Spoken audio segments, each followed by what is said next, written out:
now. Oh. Safety meeting. Rodney, how do you say your last name right? Lienhart. Lienhart. Okay, I just Yep. want to make sure. I'm horrible at names. Ask Thomas. You're all right. I'll still fuck it up. It's live now. I promise you. We are live, guys. All right. We're here a little late. I'm glad you guys waited. We are taking our safety break. It took us a little while to find some leaf around this place. If you guys can tell, we are sitting here in Straight Up Entertainment's recording studio. Our good friend Jimmy King. Let me take over the studio for the show today, guys. I'm super excited. Jimmy King's with the management team behind the Wu-Tang Clan, and we've had on the show before. We've dealt and worked with Capadonna. We've got a couple of the artists in the studio here now, so I kind of have like a small live audience. This is great. I feel great. Today's show, guys, we had a cancellation earlier from the Wonderland Tea Shop. Unfortunately, they couldn't be on the show today, so we had one of our good friends, Rodney Lienhart, jumping and on board for us from Deliciously Dope TV. And this is actually kind of perfect time to get him involved because he's got a couple great projects going on.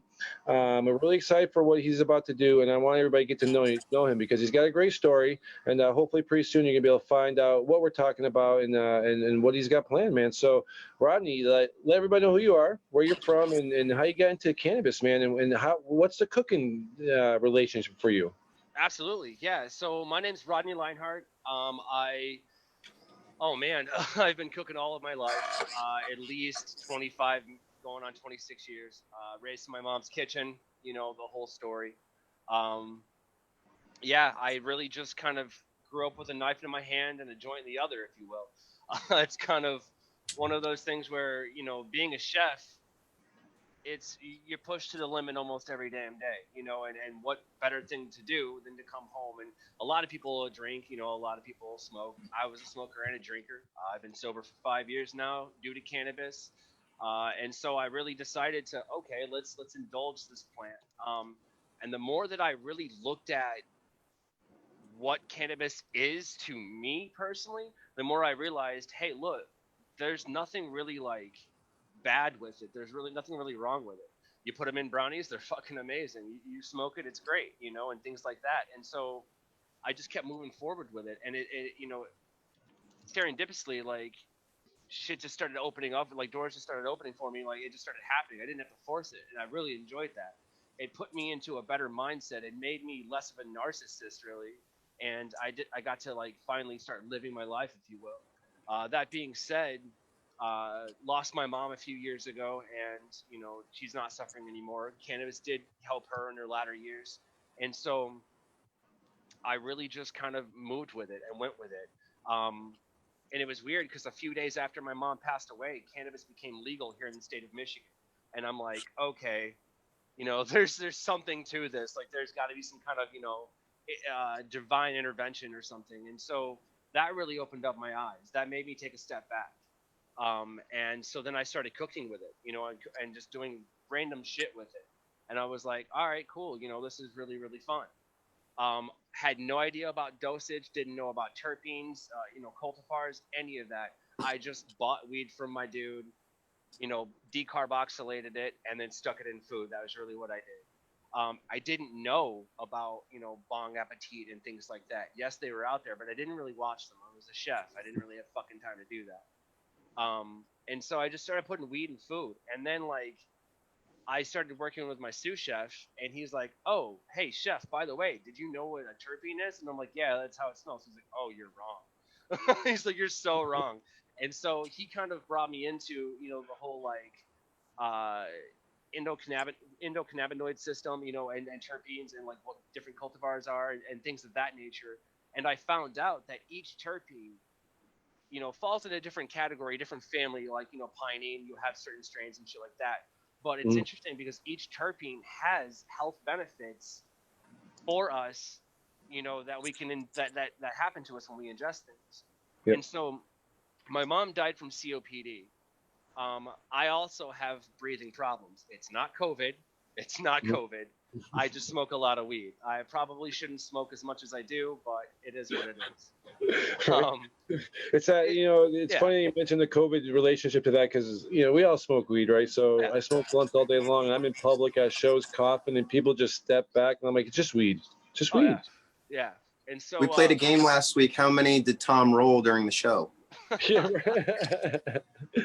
Did you have bets on that? Did you have and that's guest interaction right there, right? No, we understand how that goes. I mean, it's a crazy time to be in, but for you, man, it must be kind of scary. But like, there's reports that suggest that it actually is good for you, right? Yeah, so I read those reports. I saw those same reports, and I was like, fucking awesome. I'm just going to keep doing it. Like, I'm just going to keep – I smoked more then. You know, I was smoking probably about an ounce every 2 weeks by myself, and now it's to the point where I'm smoking an ounce every couple of days. Yeah. And so I feel great, you know, but I want more from it. I want to do – you know, I just want to spread the love, really. I want to help other people heal from this. One of my friends was telling me that he started hooking her up with some tinctures and some, you know, medibles and things like that. She used to take 10 pills a day. Now she takes 2. She's over the moon happy about it. And I'm like, dude, that right there is, you know, you hear all these success stories. You hear all this cannabis saved my life, and then they get squashed out real quick. Well, I've decided to create Deliciously Dope. Now, Deliciously Dope is a couple of different things. Deliciously Dope is really just putting weed and food and understanding how food and cannabis can work together and heal you from the inside out. Let's face it. You get sick in Michigan, there's 2 things we're going to suggest to you. Either Warm Verner's, which is a local soda like ginger pot drink, or, you know, fresh chicken noodle soup. If you're sick after that, then go to the hospital. That's how all Michiganders fix it. If you're sick after that, smoke some weed, try to go to the hospital. But that's my point, though. Every time you get sick, the first thing you think of is chicken noodle soup because food heals you. Food's also a culture and a conversation. Well, fuck me. Cannabis is all that, too. Cannabis heals you. Cannabis is a conversation. And it's also a culture. So shit. There's so much parallel with these two that we're not doing it justice with the shows that you see out there. Nothing against Bong Appetit. Nothing against the other shows. What really we want to do is get down to the nitty and gritty and be like, all right, why though?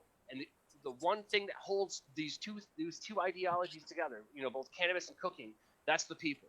I really want to get to know more about the people. Like, all right, check it out.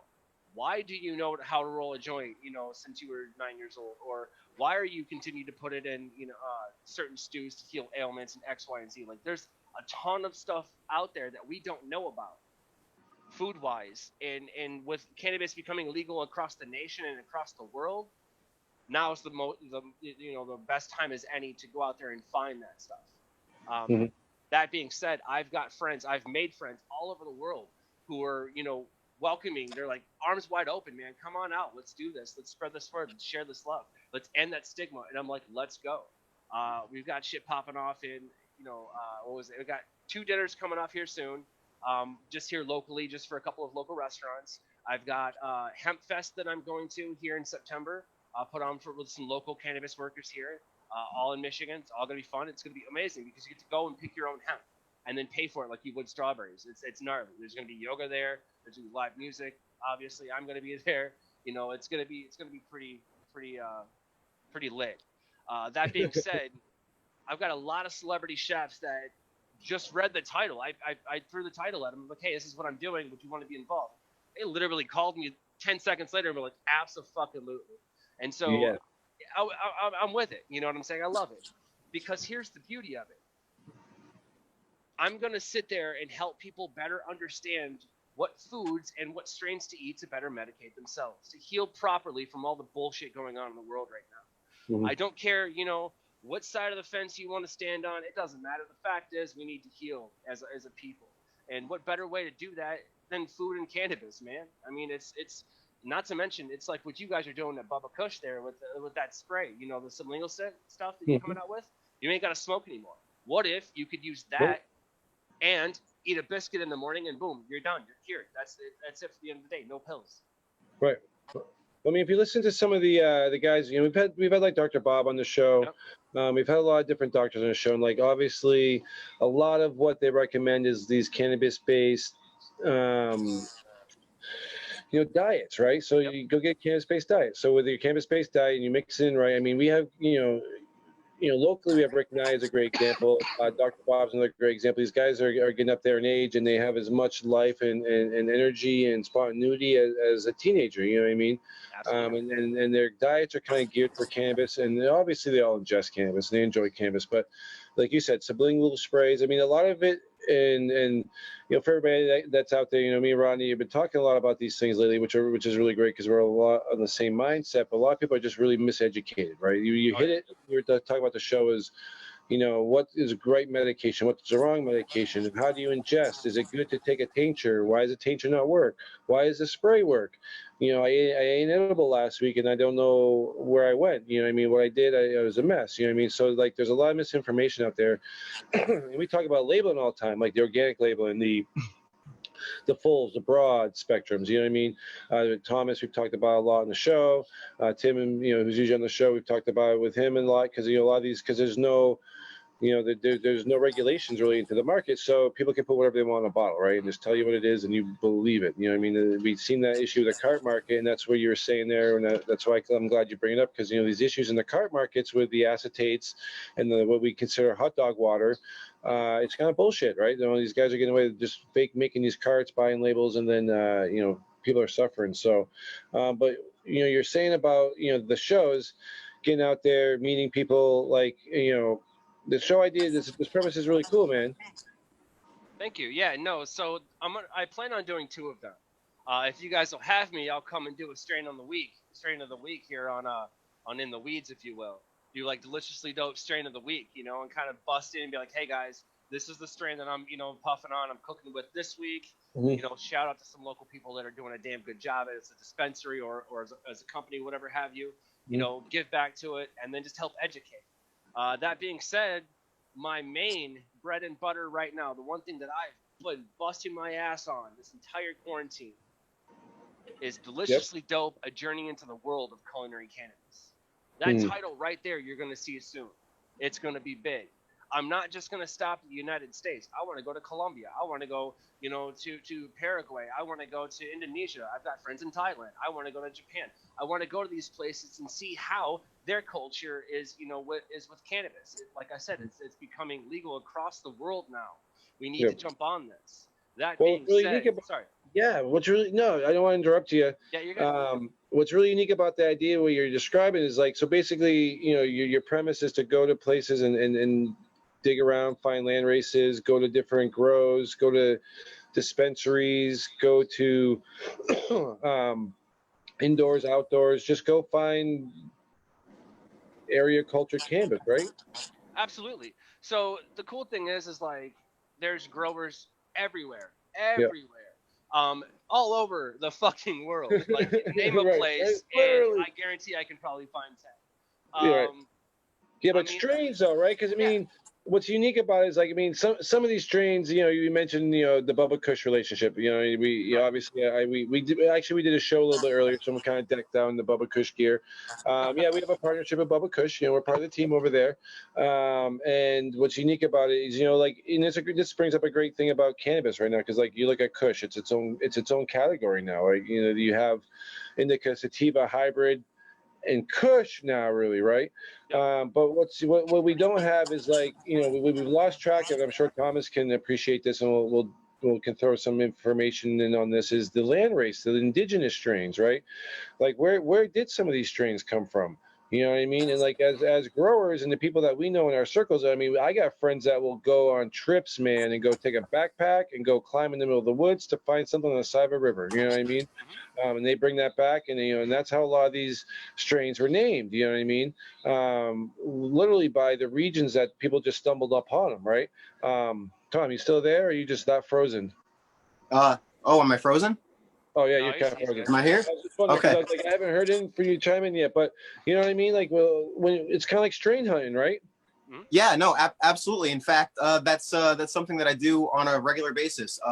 The Durban Poison that I currently work with, landrace variety that came from a good friend that I searched years and years and years for the perfect phenotype of Durban. And when I finally found it, there's nothing I'll ever do to let it go and let it leave the stable.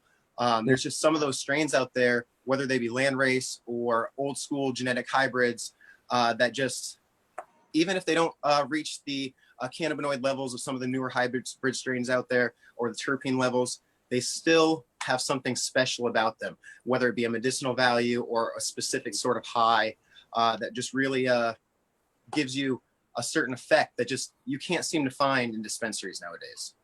Right. I mean, it's funny you should mention that Durban Poison. That's hands down one of my favorite strains. Mine as well. In fact, it's my go-to daytime. Ooh. Yes. Durban Poison, I mean, for people that don't know, it's a great sativa, right? So it's a great energy strain. We have a lot of beautiful versions of Durban Poison out here. One of my favorite, and then we'll just geek out on some weed for a minute, right? One of my favorite crosses is a Durban Cream Pie. If you guys have that, just a beautiful flavor, beautiful everything. It's a wonderful. But Durban, man, oh, so you mean basically what you're telling us? You're going to be going and you're going to be educating people about these strains while you cook with them, right? Yes. So imagine this, if you will. All right, let's say Rajasthan, India. Okay, let's say in Rajasthan, India, we've heard about this specific strain, this different, generation of genetics or whatever have you. They've been doing it for years, and no one else has it but this place in the world. All right, cool. Let's say this is, punk rock OG. I don't know. That doesn't exist, but let's say that it is. All right. So, well, first and foremost, I'm curious because no one's ever touched it. So we go to Rajasthan, India. We go into the field. I'm looking at the plant, to my face. Obviously, we have to cure it and stuff, but I can still look at the plant. They can, they'll have some there I can cook with. I undoubtedly know that.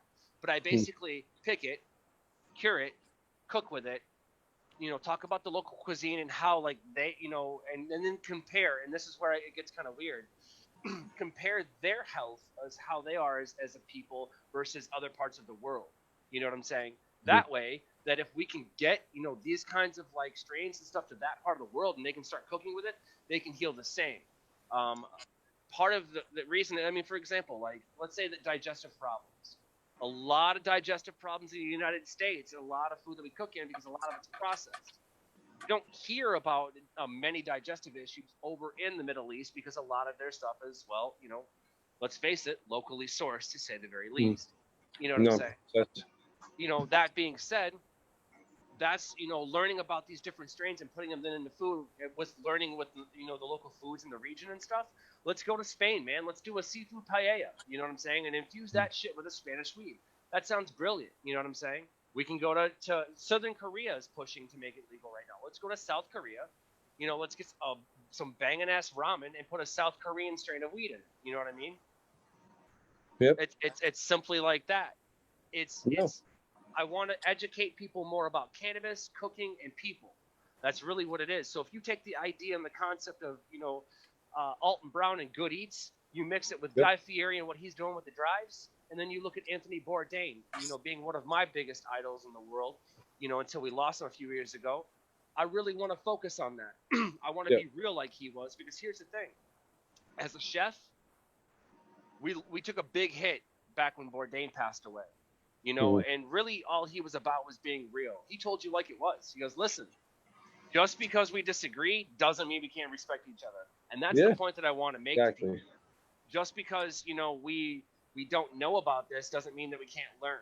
You know what I'm saying? What I mean by that is, okay, let's say we go to Alaska and they're talking about, they got this frozen giant OG or some shit. All right, cool. Well, now they're telling me they got this caribou stew up there. Well, now I'm going to be like, can we put weed in that? So I'll find a local chef, in that area, or a local grandma or, abuela or whatever have you. Obviously, there's no abuelas in Alaska. It's a different Inuit name, but you get the idea. Some kind of indigenous person to the area that can show me the cuisine and put a flavor behind it and add, well, weed to it, really.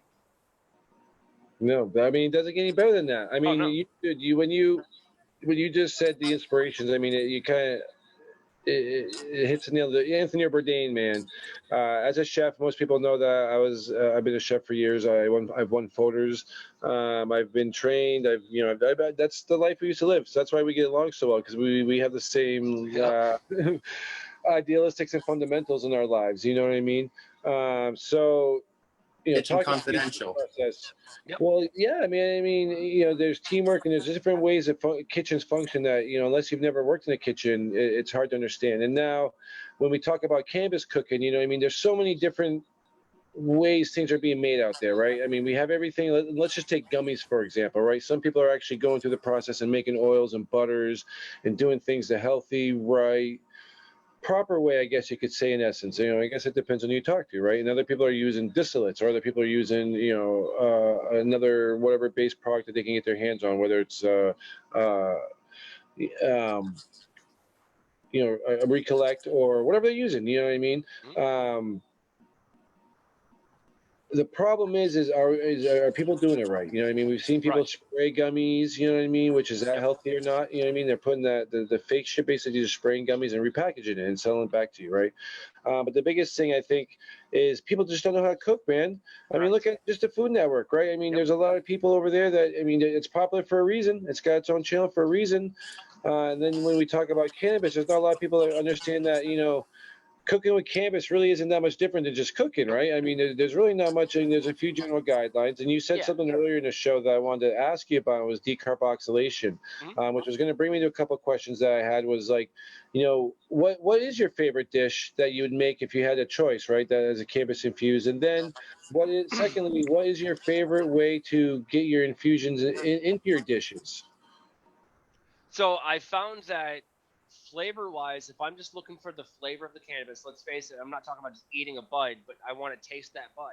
I want to taste it like I see it, but it's a flavor that's in your face. I'll literally take a microplane and just grate that shit and just stir it up in it. You know what I'm saying? To get that flavor. I've used it as a garnish. Like people sprinkle parsley. No, I've grated an actual bud of Pineapple Express over some eggs Benny, and it was amazing. You know what I mean? You're not gonna get jacked up, but the flavor is there. You'll get some of the medicinal properties, but you're not gonna get high by any means. Yeah. But as far as my favorite method of infusion, I like anything with a good butter. I'll be honest with you. A good can of butter is the way that it goes. It's the OG. Everybody knows how to do it. That knows how to cook with cannabis. Everybody's heard about it. There's multiple companies making it. I like a good can of butter because here's the thing. Butter makes shit better. I'm not going to Paula Deen you, but I'm not going to lie to you, man. The best method that I like is a nice brown butter. And here's a couple of reasons why. Well, this is what I found to work, and this is what this is my personal opinion. So the longer you decarboxylate stuff, in this case, just grinding it up and breaking it up in your hands and letting it kind of bake in the oven for a little bit. You do it low and slow. You're going to do it really low at I do mine at 175 degrees for about 10-15 minutes. That activates the THC enough to get it into the ingredient, get into the butter, and then there you go. Usually the reason I do that is to kind of retain some more of the flavor, because I don't want to knock it on your ass, but I want that nice high. So if I can eat a brownie and drive, you know what I'm saying? But if you decarboxylate stuff longer, it is stronger a little bit because it's able to release more of the THC into stuff. However, you get that burnt taste. You get that brown taste. Well, that works really good with brown butter. The best part is if you can actually mix that into that brown butter into like a chicken with like a decent gas streak on it or something like that, so it's gonna taste amazing. I did a fried chicken and I just tossed that brown butter over the top of it, just as it was kind of cooling down, because I pulled it out of the grease, and then boom, in the same tray trying to cool it, I got tongs in one hand and I'm just kind of basting this butter over it because I had like a grate over it. I did that for a good 2-3 minutes, allowing it to absorb all of that butter while it's cooling down. I was stupid high. I should not have done that much. I should have dosed it out. I was just testing the method, really. Best fried chicken I've ever had in my life, though.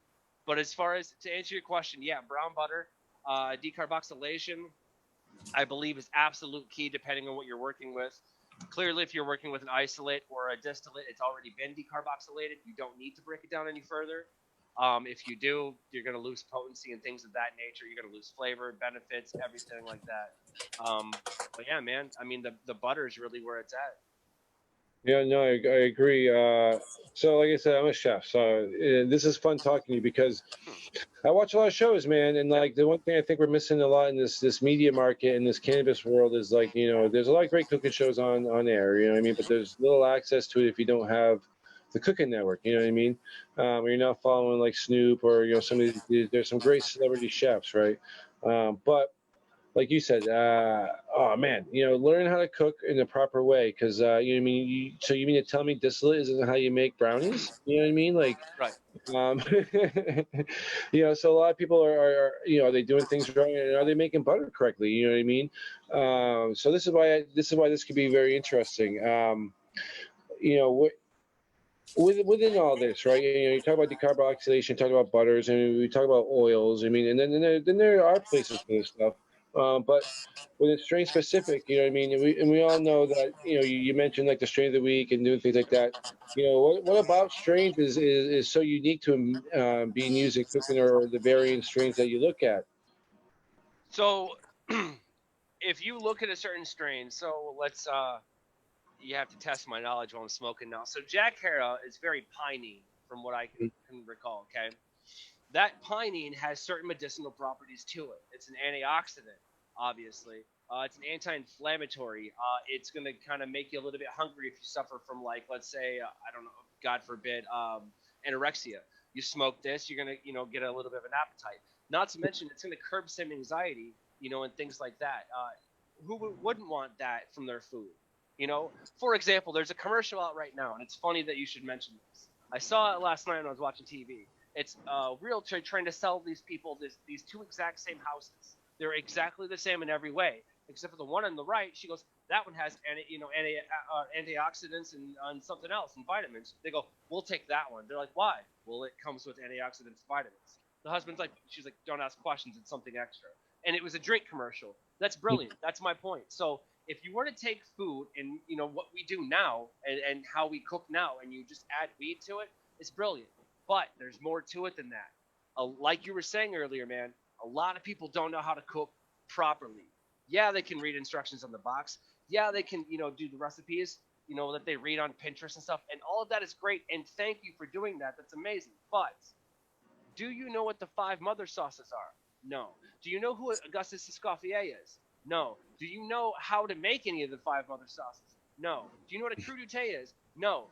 That's my point. Beer paw, right? Yeah, exactly. Exactly. So, nobody knows this shit. Real talk, let me tell you this. A chef is a skilled tradesman in a tradeless world, in a skillless world. We're severely overworked and severely underpaid. I'm going to use this show as my vacation, okay? I'm going to use this show to go around the world. Now, I can tell you, and 10 fingers how many vacations I've taken, and none of them outside the United States. Most of them out of state to funerals, unfortunately, because that was the life of a chef. As funny as it is, it's it sucked then, but that's the truth of it. Yep. That being said, fuck it, man. All those saying, I had a bunch of people in my life telling me, you won't amount to shit, you're doing it wrong, you're wrong, and then I would just get fucked over left and right. I'm done with that. I'm coming after everything they told me I couldn't have. I'm going to actually sit there and be like, no, my job is to smoke weed and cook food around the world on vacation and teach you how to do it because you told me I couldn't. That's the idea of it. This is going to be really, it's going to be raw and in your face, but at the same time, you're going to learn something from it without knowing that you're learning something from it. Yep. I want to go talk to the experts, man. I want to go talk to a respiratory therapist and go check it out. Do you agree that cannabis can help you? Okay, cool. We're not threatening your job. We're not going to tell anybody. We just want to get some information. I already talked to them. They said, yes, cannabis can help with, all these respiratory illnesses, but you can't smoke it. And I'm like, but it's delicious that way too, and they're like, well, don't fucking do it. So, putting in food would help me as well. Not to mention, man, I look at it this way. There's so much that we don't. Food is a story. You know what I'm saying? Food always comes with a background. You go to a specific restaurant, there's a theme. That's the story, if you will. The days of artisan cooking are coming back. They really are. I know some of the world's best fucking bread makers that love to put weed in their shit, and it's you can't buy this on the market. And if you did, if you had, if you were mass producing it, people couldn't afford it. I'm telling you, like, I'm joking, of course, but it's to mass produce it would be a cardinal sin against this artistry. You know, I know a lot of, you know, bakers locally that would knock your socks off of some of the shit that they're putting out, and nobody knows about them. Well, now I want to be a ladder for people like that. I want to elevate people both physically, you know, but emotionally, man. Mental health is key, and through eating with food, dude, I'm bringing awareness to all of this, and that is the absolute fucking goal. I'm done, you know, being the black sheep, if you will, because honestly, really, what happened to me is a lot of people threw me to the wolves, but they didn't expect me coming back leading the pack. All I really did was light up a joint. I'm like, you guys want to end? Let's go on this adventure. That's really what I did. I didn't, you know, that was pretty much it. I was just like, this shit's good. I found a bush, I lit it on fire, here we go, you know. And so we're off on our merry way. But along the way, I got connected with a lot of really, really cool, influential people, a lot of really cool people with the same mentality. And they're like, yeah, man, no, let's do all of that. And so it's just like, all right, I'm not used to people wanting to agree with me and do what I want to do. So I'm a little taken aback, but I met people like, you know, Mr. Rick Naya. Like, I heard all about him. I talked to him, you know, a couple of times. My guys down at CryoCure, love those boys. You know, Tracy's amazing. You know, Yes, and it's yeah, you know, they're great people, man. They were on the show a few weeks ago, and I actually have to call her probably later tonight. So amazing people, man, and let's give them a quick shout out just because of man. We gotta get you down and see what they're doing, so we can actually show people what that weed is like and how it is to cook, because it's crazy, man. Thomas can tell us about it. You know, we were on the show. Those are, and then that's a cool part about what you're doing too. So it doesn't have to be necessarily weed, right? You could, you know, there's other options of cooking with distillate, like we said before, distillates, but fresh pressed rosins, and uncooked flour. People don't realize there's an ability to eat just the leaves, right? Oh yeah, no, absolutely. So there's a tribe on an island. I forget the name of the island. I'll have to Google it. It was something I was researching, and then I actually, it was again one of those serendipitous things where it's like I'm researching something, and then as soon as I'm looking at one screen researching it, somebody adds me from that area. I know the algorithms and stuff like that. That's great, but I'm like, what the actual hell? What? I'm high, and I'm trying to figure out what's going on. It's 5G like, for you. Yeah, and so I was like, okay, so you're a master chef. All right, cool. What up, B? And like, my buddy was on Master Chef season 5 over in Indonesia. He's like, check this out. There's these people out here. He's like, I can't tell you too much because weed's not really legal here yet. It's kind of they see it, they throw you in jail. And so I was like, all right, that sucks. So then why are we talking? He's like, but it's on the ballot and stuff. So you know, let's talk. There's a group of people there that just take the fan leaves, just the fan leaves. You know, they'll grow it obviously, and they'll put these fan leaves in like this like pork stew or pork soup or something, and like you'll drink it. You can taste the cannabis, he says. He's like, you can taste the weed in it, but it doesn't get you high. He goes, and honestly, it's like because he's been to America a few times. He's like, it's like your American chicken noodle soup, but they don't, you know, they have a lot more pork obviously, and they use potatoes and carrots and all that stuff, and you know what they have locally. That's my point. A lot of people don't know about this. And let's say this. What if that soup, you know, is the cure to some, you know, what if it cures anxiety? Like you drink the soup once and no more anxiety. Well, that's what weed is, right? Well, funny, there's weed in that soup. That's my point. I just want to help people. You know, I don't want to, you know, be famous. I don't want to be infamous. I want to be relevant. I want to be relevant and be like, no, people, this is it. If you're having a lot of anxiety, what I would suggest to you is you know, figure out how to make some muffins or make your favorite food, infuse that shit, and then enjoy your peaceful existence. That's really it. Right. Well, I mean, really, at the end of the day, really, at the end of the day, you're talking about like butters and oils and things that implement well with any recipe, correct? So, I mean, people shouldn't be, just because it's an infused product, people shouldn't be, you know, intimidated by making something, right? Right. So there's a huge stigma with cannabis that exists. We all know, you know, what it is.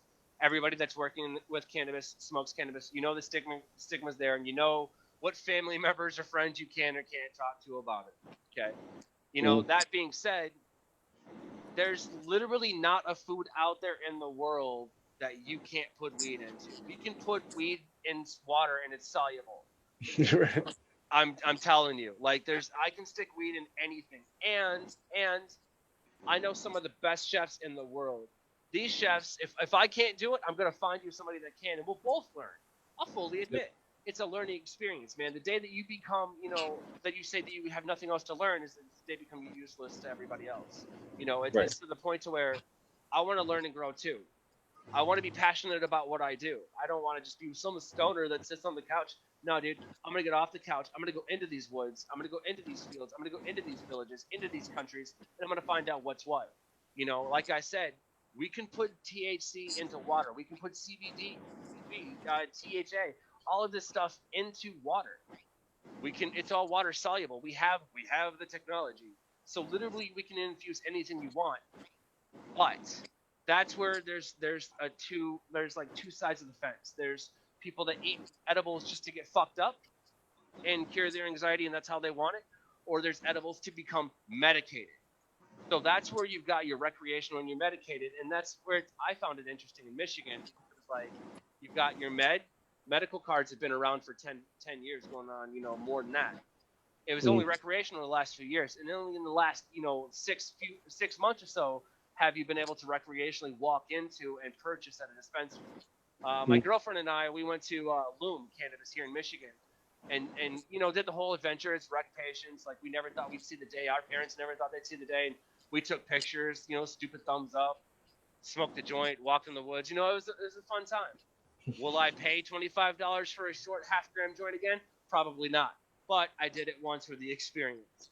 Right. But going back to my point, you've got recreational, you eat it just to get fucked up, and you've got medical. That's where I'm going to teach you the properties of both. And the cool thing is, it's like answering two questions at once.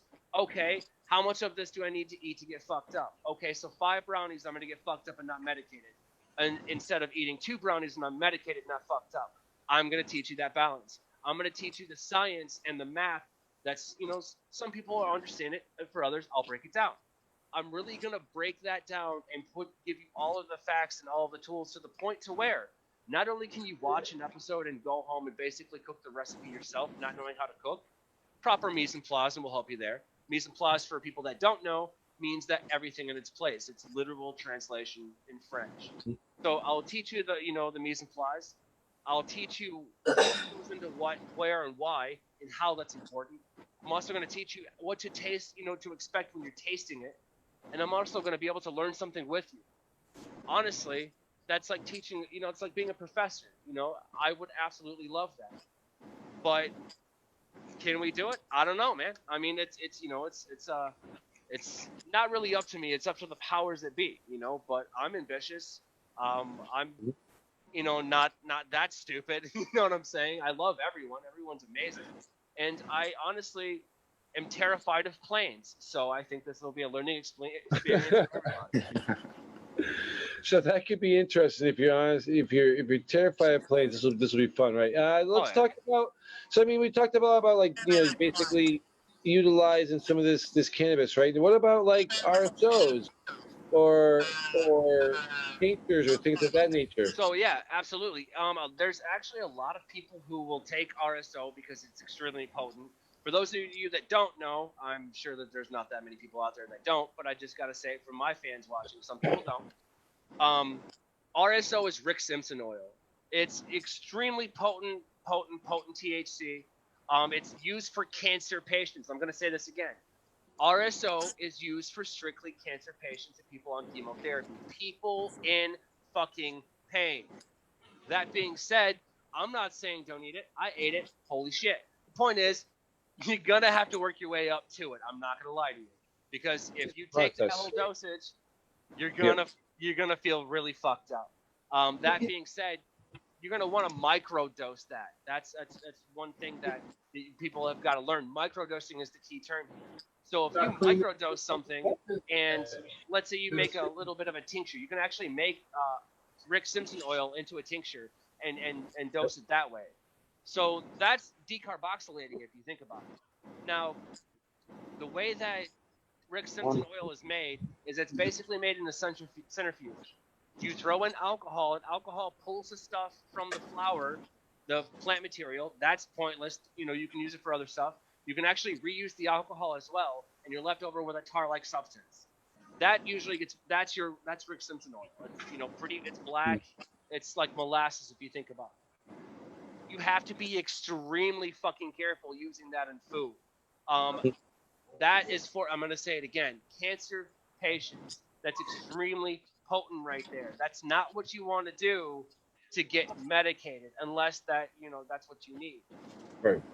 If I were going to, you know, use something like that, I probably wouldn't jump straight to Rick Simpson oil. I'd probably use like a decent, I don't know, like live rosin. I could play with a live rosin. I would much rather like make a gremolata from like my own. I mean, you could use the bud, but I would rather make my own hash with dry ice, and then make my own gremolata and use that, so I can get the taste and the flavor and become medicated. I don't need something as strong as Rick Simpson oil in food. But yes, you're absolutely correct. You can use both tinctures. You can use RSO if you would like to. I would suggest breaking that down because again, that is extremely volatile. And I would say volatile, but very, very strong.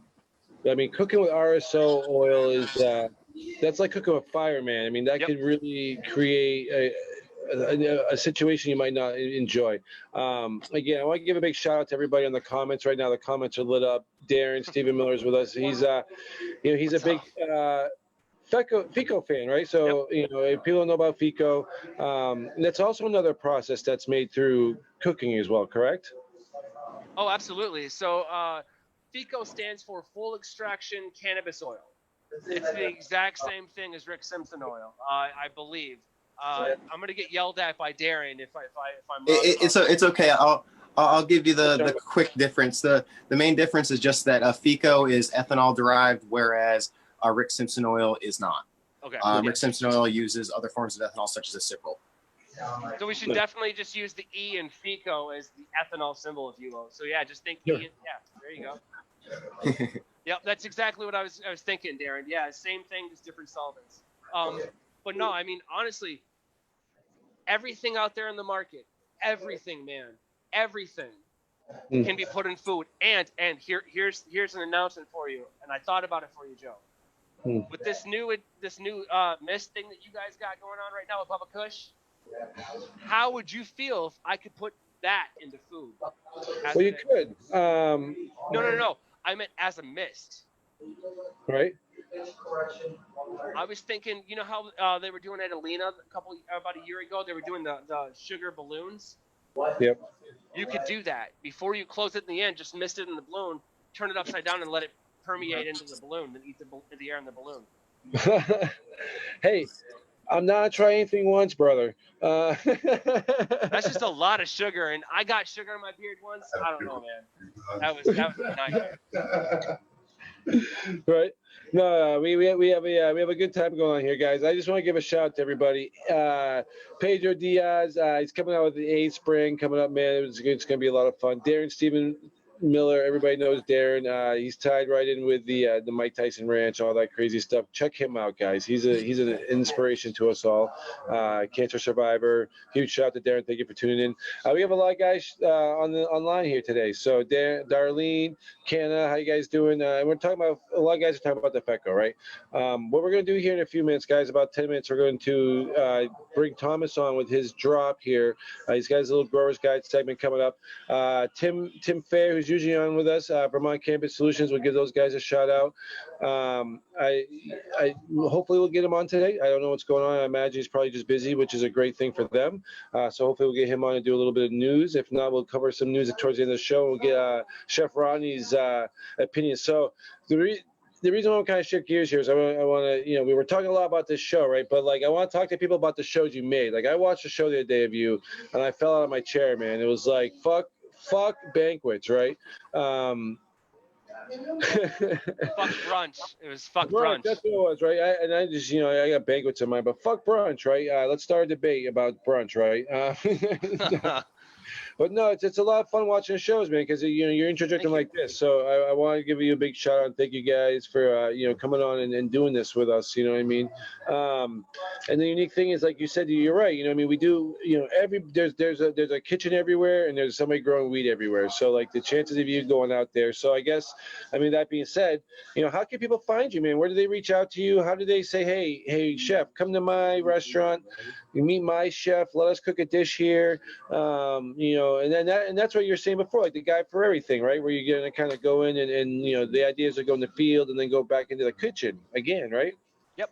So yeah, that's the easy part. If you want to get a hold of me, just look up my Instagram is something that I personally run sometimes too. I'm gonna have a team here soon running that to kind of help me. But that's at Deliciously Dope TV. The hashtag is Deliciously Dope TV. You can find me at Rodney Lienhart on Facebook, Chef _Rodney_117 on Instagram, or you can go to www.thedeliciouslydope.com.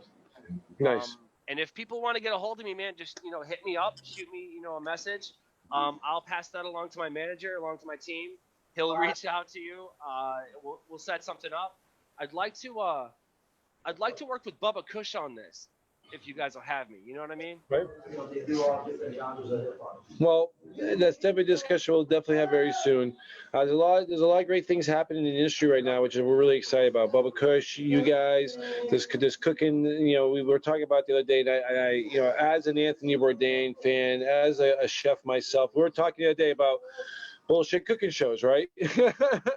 And to me, I'm going to call it right out now. Like, an Emerald show to me was bullshit. And if you're a chef, every chef right now is going to high five us for calling this out, because for years and years and years, we're watching this guy on TV make millions of dollars teaching you nothing about cooking. And the best part about it is, like, dude, when we were in restaurants and we were watching these shows, we'd watch the end of them all together just to see how people reacted to eating the food.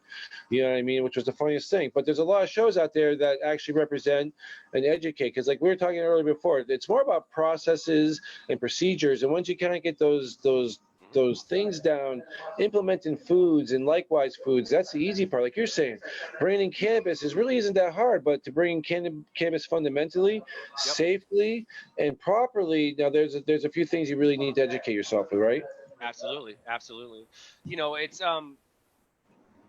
It's going to be really hard to not only take away the stigma from what cannabis is, and kind of like, there are some negative people in all aspects of life.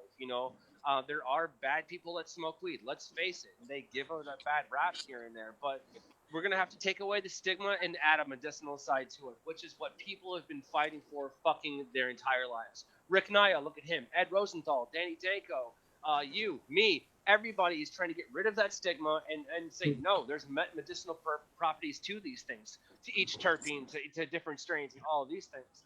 That being said, I want to introduce that to the world, because day by day, we're learning more and more about the endocannabinoid system. It's very similar to the neurological system, and so in ways, of looking at how it functions. So if that gives you a better mental image, or a picture there. That being said, you can affect something on a molecular level like that in your body by eating the spaghetti you always fucking eat. You know what I'm saying? Or eating a soup or eating a bagel. It doesn't matter. Literally, you can infuse everything. We're going to get to the point to where, you can spray. You already got it. You can spray THC on shit, but that's stupid. I want to teach people how to cook, because let's face it. Let's say the internet goes out. How long before you starve to death? You know what I'm saying? I've met some people who are like, yo, I've been a chef for 10 years, and then I'll ask them to do me, I don't know, make a fish fumet, and then a fish fumet is a fish stock. Yep. They don't make it right, or it's just terrible, or I've seen some shit. I've also made my, fair share of mistakes. That's how I learn, Yeah. But a lot of these mistakes that are out there now, I could kind of have people, swerve on the bullshit and be like, no, trust me, this is going to save you time and effort. You get the idea. One of the great things that I am enjoyed about, like I'm excited, and I'm going to enjoy doing, is learning more about it myself. So don't get it twisted. I'm not here to talk down to anybody. I want everybody to understand that I am learning as well. You know what I'm saying? Again, I want to emphasize that I'm a chef first and a cannabis educator second, if you will. An enthusiast, if you will. I am not a cannabis professional by any fucking means. I plan to get there. We're working on it. But I'm learning too, you know, so when it comes down to like FICO and you know, and RSO and things like that, I may have just found out about it or whatever have you, and that's absolutely fine. I, again, will find somebody that knows more about it so we can both become educated. Don't get it twisted. And honestly, you know, there's some people out there talking shit. They're like, oh, you don't even, no. Calm the fuck down, because I'm being a bigger person than you are by admitting that I don't know so that we can both learn. I'm taking the bullet for you on this one, so please sit down. And that's another thing. Like, you gotta be rough with some people. You do, because that's how they listen. I don't know why. But if I can communicate with you, it'll work. You know what I mean? Yeah. You're preaching to the choir. I gotta learn the hard way, right? Exactly. School of hard knocks, right? You want to talk that shit? That's fine. Be able to fucking back it up. You know, I've been told to fuck off 95 different ways by 600,000 different people my entire life. Come at me with something different. You know, come at with a logical argument. Chances are I might actually fucking agree with you and we'll learn something. You know, you ain't gonna expect that shit. You know, I'll be the first one to swallow my pride and tell you it's too salty. You feel me? Dude, this is why I fucking love you, brother. You know, I think it's a chef mentality, though, right? Because I mean, to be successful in the chef world, you have to be humble with what you know and your knowledge, right? Because the minute you become that cocky, arrogant asshole, I mean, this applies for every industry. Just I think people have a hard time dealing with chefs that are out of the industry, because we talked about before, people consider us abrasive, right? But we're like literally direct to the point. We literally have learned in our lives there's no fucking time to lie. There's no time to bullshit. There's no times, because we live our lives on a time management-based system in our heads, right? And we're constantly thinking about things, not right now. We're thinking about things tomorrow and the next day, and the next day before that, because typically, you know, we got banquets, we got mise en place, like you said. We're trying to order in food to make sure we have enough food for that Friday night and not run out on Wednesday night, and then make it through to Monday when we get our next order again, right? So it's not like cooking at home, right? So there's a different fundamentals here. So it's really great when I hear people talk like this, because it's like literally like a lot of people have a hard time with direct. Just, you know, why are you being an asshole? No, I'm just being real. Like, let's go get a beer. You know what I mean? Like, you do go work the trenches for 15 hours on a holiday, and you know, you literally almost stabbed everybody. You want to kill everybody, and at the end of the night, what's the first thing we all do? We go get a beer. We go sit down. We talk, right? It's a joint mentality, right? Yeah. So it's gonna be interesting to see this, because I mean, this is a lot of like what we don't see in these cooking shows, right? Is like that background. You know what I mean? The little like kind of like behind the scenes thing where and you're real. You know what I mean? That being said, man, hey, shout out to all the motherfuckers right now in the trenches. You guys, listen, you're getting it hit hard, okay? You're putting in your fucking work. You're working 18 hours a day during a pandemic, getting fucking dirt wages. I've been there, not during a pandemic, but you're getting your asses handed to you. Stand fucking tall. You're killing it right now. You got to give them love. You know what I'm saying? And that's my point. I want to give recognition to those types of people too, because I used to be, you know, that person in the ranks. I was, you know, a dishwasher for many a years. You know, there was a couple places where, there it is. Yeah. You know, there's a couple places where I went back and you know, decided to go back from a dishwasher up to the top. And when I got to the top, it wasn't what I thought it would be. You know, and it's suffice to say a huge fall. You know what I'm saying? But that's how you learn. You get back up and you fucking do it again. And I'm telling you, like right now, these boys, these girls, these people, everyone in the trenches and kitchens right now is getting their asses handed to them. So how can I help all of them? I can teach all these people how to fucking cook. Sorry, guys. We have a studio audience tonight, so I want to give a big shout out to everybody up in the house. That's straight up. If you guys don't understand straight up, and I hate veering off subject here, but literally the Wu-Tang Clan management, Capadonna, our homeboys down here, and a lot of people know that we come from the music industry. I own a sound lighting company. I come from the chef industry as well. You know, photo winning chef. But like, so this is why what you're doing is passionate to me, man. I talked to a lot of people about diets, you know, and when I was a chef, it was like you, man. We went on a road of like starting in the trenches, right? And I was fortunate enough to go to culinary school. I was fortunate enough to work in 5 stars. I was fortunate enough to work and I kind of worked myself in every aspect so I could actually when you get into that shithole, you kind of laugh at it, right? Because like stress is like really stress management for us is very easy, right? Because it's whatever, but it's like the structure, it's whatever you need to do. But like people don't realize, and hopefully this show will help show this, because it sounds like you could go in a lot of different environments, right? Even for the cooking aspect, whether it's a restaurant, Airbnb locally that is cannabis friendly, or someone, maybe a celebrity's personal kitchen. Who knows where you end up, right? Because it sounds like the options are endless, and there's chefs everywhere that want to be in cannabis. And that being said, again, if you guys are out there and you're into cannabis and you want to reach out, get on Rodney's show, it sounds like it's a great opportunity to bring Rodney to you. So he's just going to come to you guys. So just light those burners, right? Let's put some heat on, right? So that being said, we're going to switch over to Thomas here. Thomas is still here. I think he's having a little bit of trouble with his camera Zoom. But Thomas, we're going to do a segment here. I'm here. I'm just quiet. I'm taking it all in. I'm listening to everything Rodney has to say. He's got a lot of good points. He's saying a lot of good information I think people need to hear. So I'm keeping my mouth shut and letting him speak. Well, cooking's important. Again, a lot of people don't understand how to cook. Like, how many people can go in their kitchen right now and bust out a meatloaf? Like, to me, well, Rodney, I'll tell you, I didn't graduate. I only went for. You got that? You got that? You know what I mean? A meatloaf is kind of simple, you know what I mean? But like, I grew up with a simple mom with simple cooking, right? And I think a lot of us can relate to that. So I think in our generation of generations, our parents were in that generation of like new processed food, new easy quick foods, like that was quick and easy for them. So like for me, it was like hot dogs and, like I said, meatloaf, right? A lot of people grew up that way. A lot of people weren't exposed to the cooking that is really healthy for you. But the thing is I think most people are intimidated by it, right, Rodney?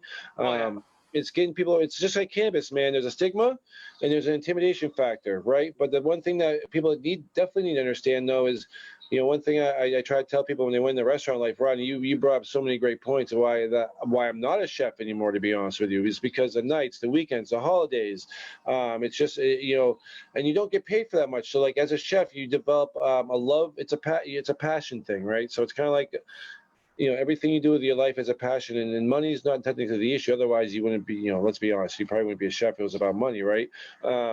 Most chefs, again, are going to high five you on that one because, it's an industry that unfortunately, with the education that you need, with the handling and the care that you need to take to make a product for somebody, right? Because literally when we can flip it over to just the sanitary issues, right? Like, so when you're in a restaurant and you have an outbreak or you food poison somebody, right? Like, so there's a lot of things that you really need to understand, and that's where these processes come in. So you understand how to cook with raw foods.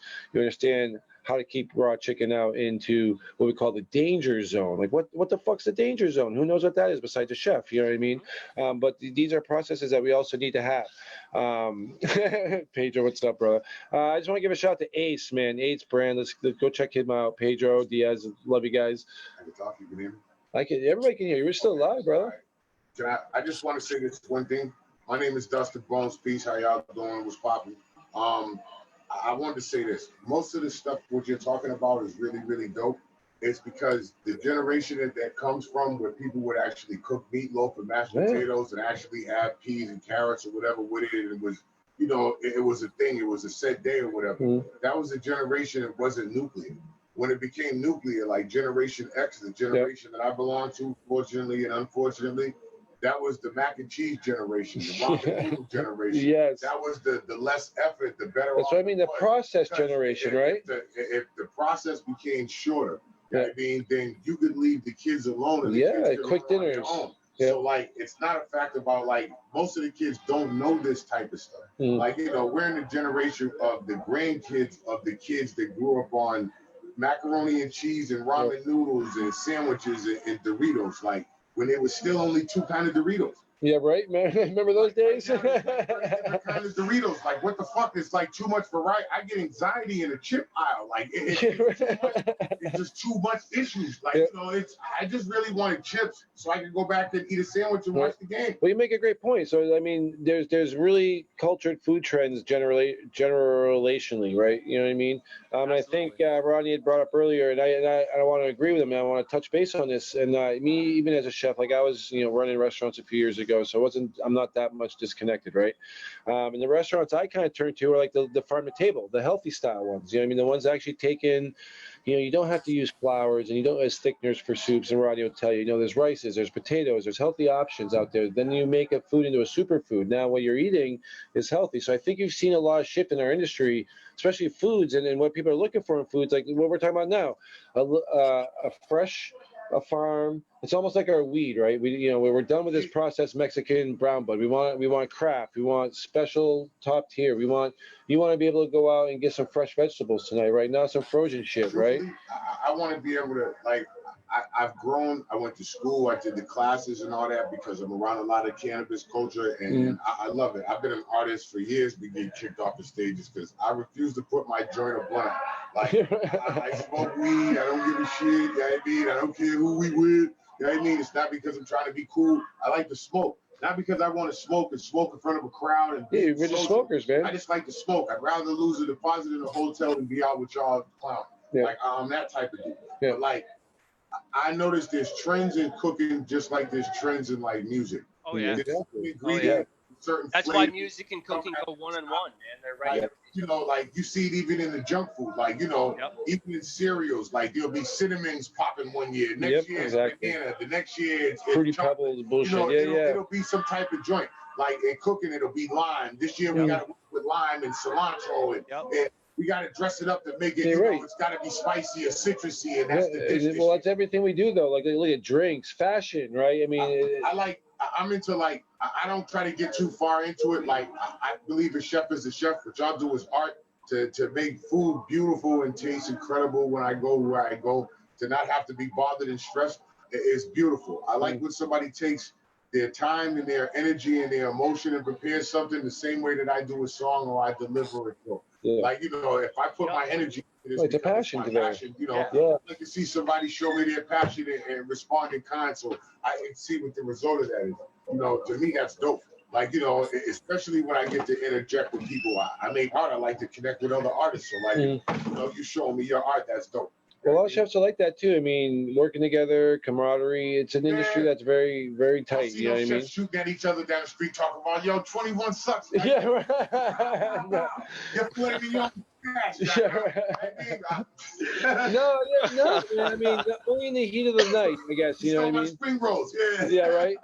Well, I mean, it's just I've seen some tense issues on the line before, right, Rodney? Like we've seen some issues, but like usually at the end of the day, like we said before, what's nice about being a chef and the mentalities that we have, it's like the cool thing is it's business. You know what I mean? It's like you guys, it's business. At the end of the day, like a couple of waiters outside squabbling over a weed debt, but that's about it, man. Yeah, right. But at the end of the day, if you can't be like, yo, fuck this, squash this shit, whatever, dude, let's go get a drink together, then there's something wrong. You know what I mean? So that's what I think the world is the general issue right now. You know what I mean? Whether we talk about COVID, lockdown, bullshit, where people are being stressed, but like comedy, it lets you see something different than music. Most artists. Stuff. We're all trying to be better than the other artists. We're all trying to be. There's room enough for everyone. We're all trying to. There's definitely room. The best artists, and I'll do the other dudes so we can be the best of motor and all that other stuff. Yeah. Comedy, most of the brotherhood that I get in comedy, like it's other dudes. If I make people laugh and people feel me in the whole nine, and they feel the sincerity in your joke, the same way the sincerity of my song, like. They'll connect with you and they give me pointers and they'll talk to me and I like this part of your act. I like this and that type of stuff. So it's beautiful.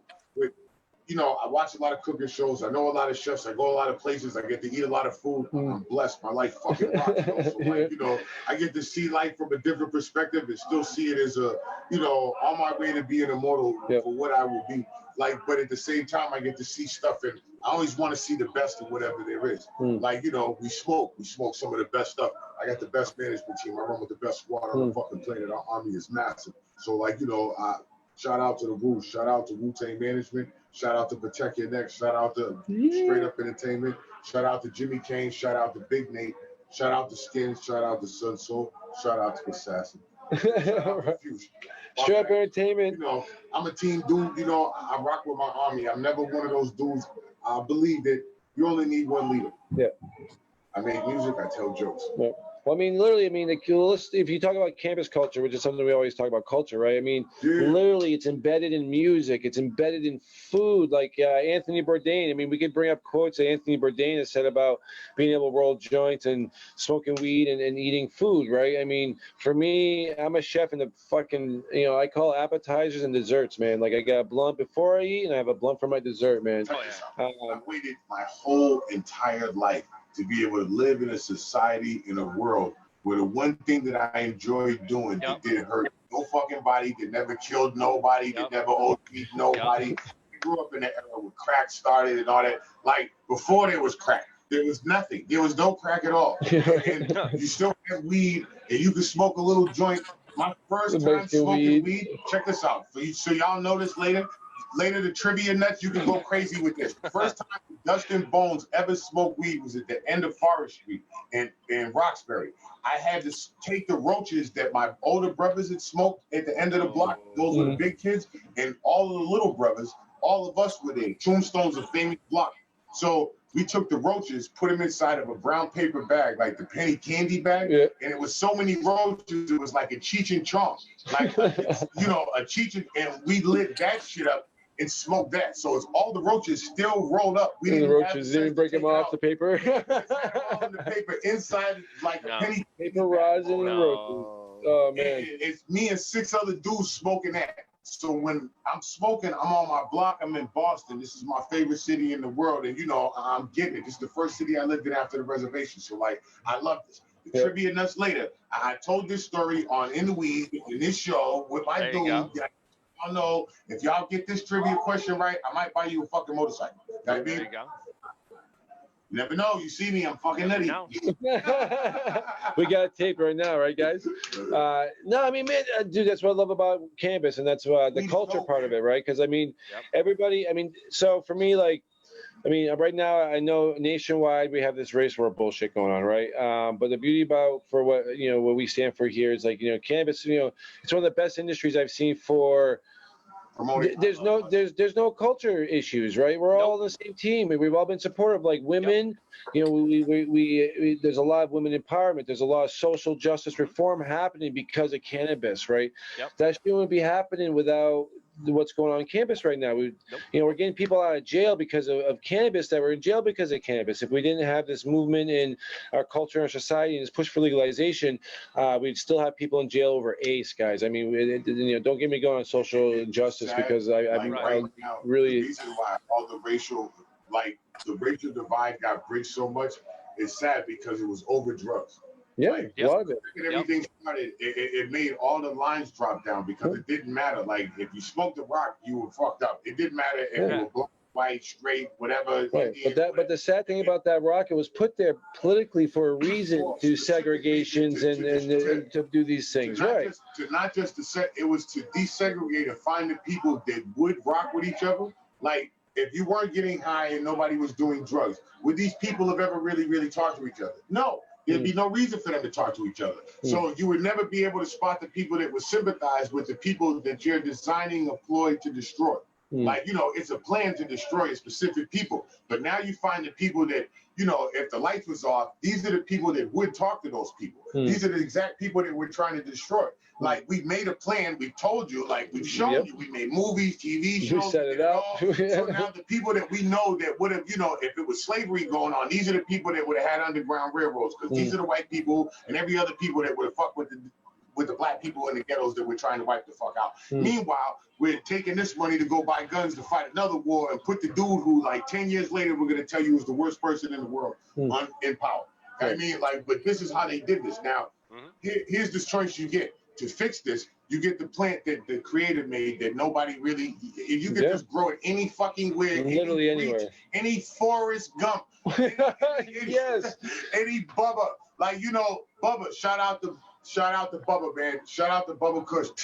Well, no, it's funny that you say it because we're, Southern wise, Bubba means, it's it's an endearment. Up here, for those who don't know, we're in Boston, right? So, like, Bubba up here, that's a term for a big giant jail dude, right?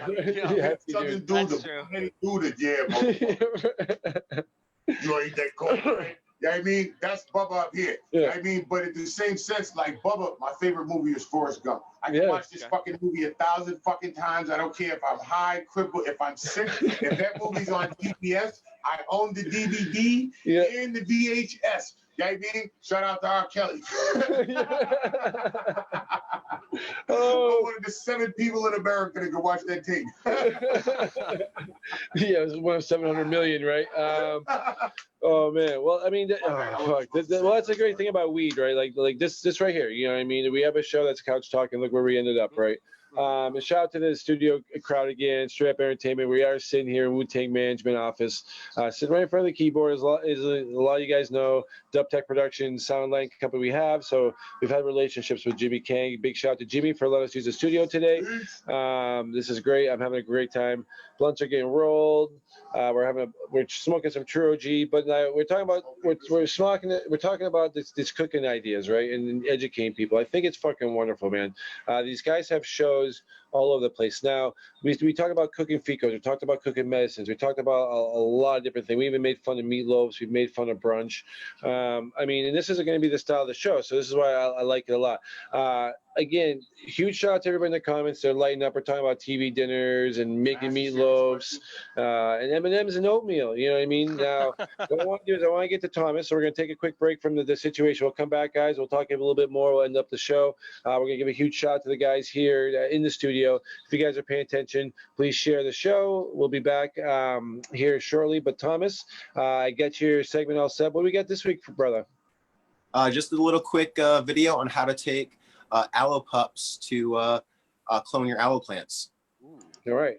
So now, as most people know, we are in, what time of year are we in right now, Thomas? I mean, as far as the stages of growing goes, I'm seeing a lot of people talking about and asking online, is it flowering season yet? Absolutely. It's definitely flowering season. In fact, if you have a short flowering plant, your plant should only have a few weeks left before it's actually done for the season. A lot of the strains that we work with up here in Vermont, we want to finish on or before the 1st of October, just because it gets so wet and cold up here. It causes a lot of bud rot and mold issues. So if you're growing the right strains, you should definitely be seeing flowering at this point in the season. Now, I saw a few people discuss the fact that they're actually, and is this even possible, harvesting right now? Absolutely. I mean, if you are growing auto-flowering plants especially, or if you did not bother with your plants to adjust the light cycle when you brought them outdoors from inside, if you were running, say, a 24-hour light cycle and pop them out into 15 hours of light, they're going to start flowering right off the bat. So you can actually have an earlier harvest. The plants won't be as big by any means, but you can definitely be harvesting at that point. And then again, if you're going with auto-flowering plants, getting the plants in a little bit earlier, there's plenty of people out there that are harvesting their autos at this point. Yep. No, that's great. That's great advice. I know we talk about light deprivation a lot and why and what the benefit of it is. And here we are in the beginning of August, and if you really utilize it, you have a good chance of bringing in your crops in almost beautiful weather, right? So the mold issues that you're talking about, the bug issues are not prevalent right now. Yeah, absolutely. And I mean, if you're doing light deprivation and you start it properly, you start your plants indoors or in a greenhouse earlier in the season, you can actually end up with 2 harvests without a problem. And if you have 2 different setups going, one that can be vegging at the same time, you could potentially have up to 3 harvests in a season. Nice. That's hard to do, and that's and people don't think it's possible, but with a little bit of light deprivation, a little bit of knowledge, and a little bit of forethought, you can literally pull that off. And like you said, autoflowers is another thing we should actually discuss one time on the show, and delve into that. Maybe we should get MTF Jeff Wells, one of our good friends who's one of the pioneers of the autoflower, onto the show to discuss traits, unique characteristics, and why people do autoflowers. I mean, there's a very big difference between autoflowers and regular cannabis, correct, Tom? Absolutely. I mean, in the end, all cannabis plants, with the exception of autoflowers, are going to be photosensitive. They're going to flower based on the amount of light that they're receiving, whereas autoflowers will flower based on the age of the plant. Now, I know Jeff's actually been working on some autoflowering plants that he's actually able to continue in a vegetative phase and clone.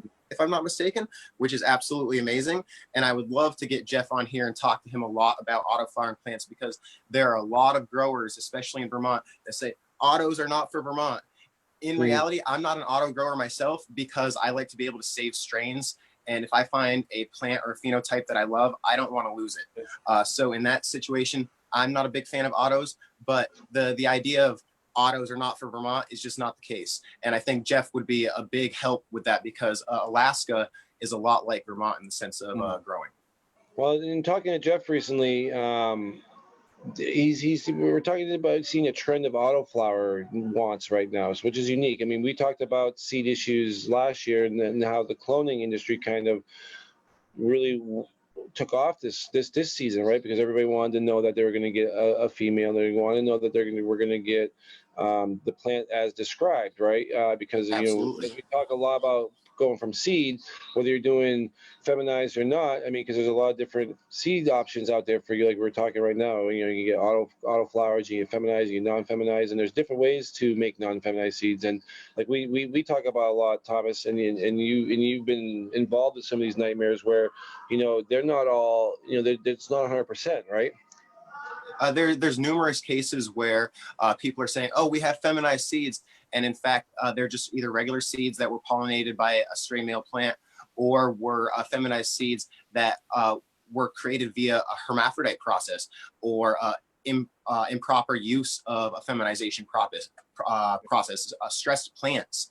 If you have a stressed female plant that you're trying to reverse and throw pollen, that can produce a plant that can eventually produce hermaphrodite seeds. I've actually run several different strains from reputable breeders that end up hermaphroditing. And one of the things we do at Vermont Grow Coaching is we throw everything through a stress test the first time it's run, specifically to see if it's going to hermy in any way, shape, or form. We give it all sorts of different nutrients, and we rip it out of the soil, and, you know, we give it extra water and we let it dry out, and too much heat, let it get super cold, throw a bunch of different light cycles at it, just to see how it will react. And if it does in any way, shape, or form hermaphrodite, we get rid of it, because at that point, it's not considered stable genetics. And you'd be surprised how many good breeders out there are still providing these unstable genetics to people. Yep. Well, I remember when we talked to Rick Campanella from Brothers Grimm Seeds a few months ago now, right? We discussed this type of breeding, right? We were talking about the chromosome values to it, right? Which a lot of people don't understand, because a lot of people, I mean, one of the other popular methods is colloidal silver, right? Absolutely. Colloidal silver and or silver thiosulfate. So colloidal silver is a little bit less intrusive on the plant. Usually people that are going to use the silver thiosulfate method are a little bit more intermediate or advanced in their growing capabilities before attempting to do so, whereas colloidal silver, as long as you follow the proper instructions, for the most part, you can obtain feminized seeds without damaging your plant too much at all. The colloidal silver process, along with silver thiosulfate, is pretty straightforward in that process. You pretty much just spray a female plant about a week before you're putting it into flower, and continue spraying it in the first couple of weeks of flower. It'll start to throw male sacs or female pollen sacs that can then pollinate another female plant. In essence, if you have clones from the same plant, you can reverse that plant to back cross and provide feminized seeds that will then stabilize the phenotype to closer that of the clone that or the phenotype that you're currently looking to process or seed. But when it comes down to it, I think colloidal silver is a great method for people that are looking to try to feminize. Rodellization is a fantastic method if you have a plant that's willing to do it. Rodellization is just the idea that allowing your plant to go too far past the point of harvest, it will actually produce its own seeds, at which point they'll be 99.9% a female at that point. It's going to be less intrusive in the end than, say, using colloidal silver, but colloidal silver is going to be a lot more effective, as most varieties won't produce via rodellization without a considerable effort on the grower's part. Now, will the seeds pop a lot easier if you're not using colloidal silver, or is there any benefit to that? Because I think I've seen, I mean, I feel like to this year, I've heard a lot more people talk about the difficulty of getting seeds to pop and getting actual, you know what I mean? Because like, you know, I've heard a lot of people getting packs where either, you know, very few have popped, or when they did pop, most of them were male. So it seems to be the common issues right now that we're seeing a lot in the market. Is that process viable to any like seed poppages, right? Because we talk about hard seeds, and you know, there's a lot of different techniques that people do to pop seeds. We could talk about it all day long. Does that affect the seed? Absolutely. In the end, when you're providing any sort of chemical to your plant, whether it be colloidal silver, silver thiosulfate, or anything else for that matter, and it's changing the genetics of the plant, you're changing the chromosomes inside the plant. You're changing the plant itself. So although you may be producing good, viable seeds, the chance that the seeds are going to be as viable as the regular counterparts is going to be a lower chance, unless you're an extremely good breeder and know what you're doing. And even in that situation, I'd still much rather prefer regular seeds from a breeder over feminized seeds, because you have a better chance of having a stable plant in the end, even if you have to hunt through the males. Nice. All right. Well, I mean, there's a lot to talk about there, and right now we're going to get back to our segment this week, which I'm really excited about. Guys, get ready. This is Vermont Grow Coaching, Thomas Morcombe with these Growers Guide this week. Stay tuned. We'll be right back. We got actually Timothy Fair, coming up next. Stay tuned.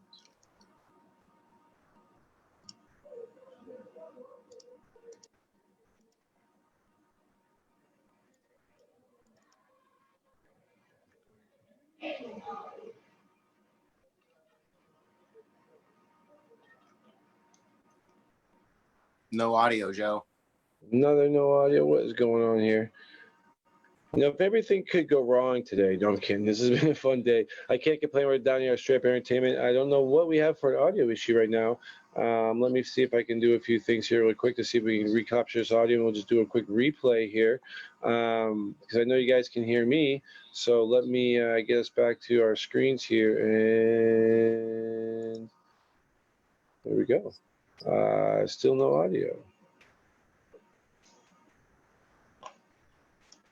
We'll come back to this, guys, in a moment here, and hopefully we can get that going. We'll get back to the show. Sorry about that. Hopefully we had that correct. We have Timothy Fair. We'll switch over to Timothy. We'll say hi real quick while I figure out what we have going on here for an audio issue. Timothy, how are we doing today, brother? Hey, Joe. Been better. I had a tooth pulled today, but because of some great things happening, had to show up on the show. Couldn't pass it. But I might not be as talkative as I normally am. Well, I can already tell it's a different Tim today. So, hey, thank you for joining us today, man. We always love having you on, as you know. Guys, again, Timothy Fair from our Cannabis Solutions. Today's show, we're talking about culinary applications and cooking with food. Tim, like we were talking about laws in legal states. Now, you know, in most places, what are the laws about going out and finding an edible dinner? That's going to vary state by state. I mean, it's such a state-specific thing right now that every state's going to have their own rules, their own policies. Some are regulated, some are unregulated. For us here in Vermont, the lack of regulation, actually, this is one of those instances that works in our favor. There is no law banning edibles. There's no law governing edibles. There's no law discussing edibles. You can have 5 grams of concentrate. A lot of edibles. And we've managed to, we represent a couple, one in particular, THC and CBD catering company, on private property at this point, have every right to go ahead and do what they do. You know, they don't sell the THC or the CBD infusions. Those are free.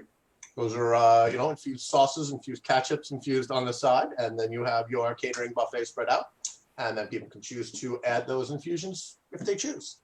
In the similar fashion that a hot dog bar would have free ketchup. You're not paying for that ketchup. That's free with the food.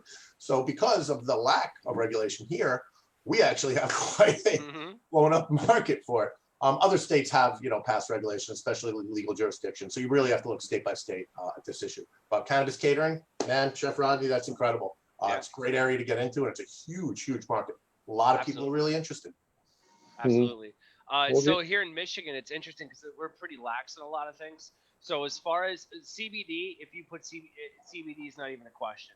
It's completely illegal across the board. It's non-psychoactive. They don't give a shit about CBD here. THC is where it's different. So I would have to put on private, venues like a catering gig, like go to somebody's house and do it, or whatever have you for the THC part.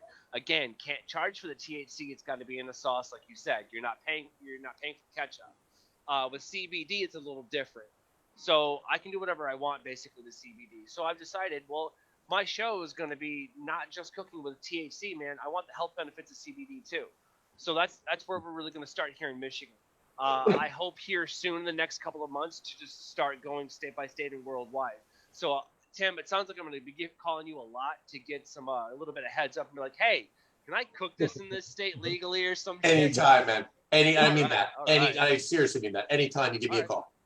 Absolutely, because I don't want to just go, one state, man. I do want to start here in the mitten, the murder mitten, as some people call it, or the high five that America left standing. It depends on, what side of politics you believe in. But the fact is, I do want to pay homage to where I came from. That being said, I want to take this worldwide because let's face it, if you can't take care of your own neighborhood, you ain't got no right fucking with nobody else. You know what I'm saying?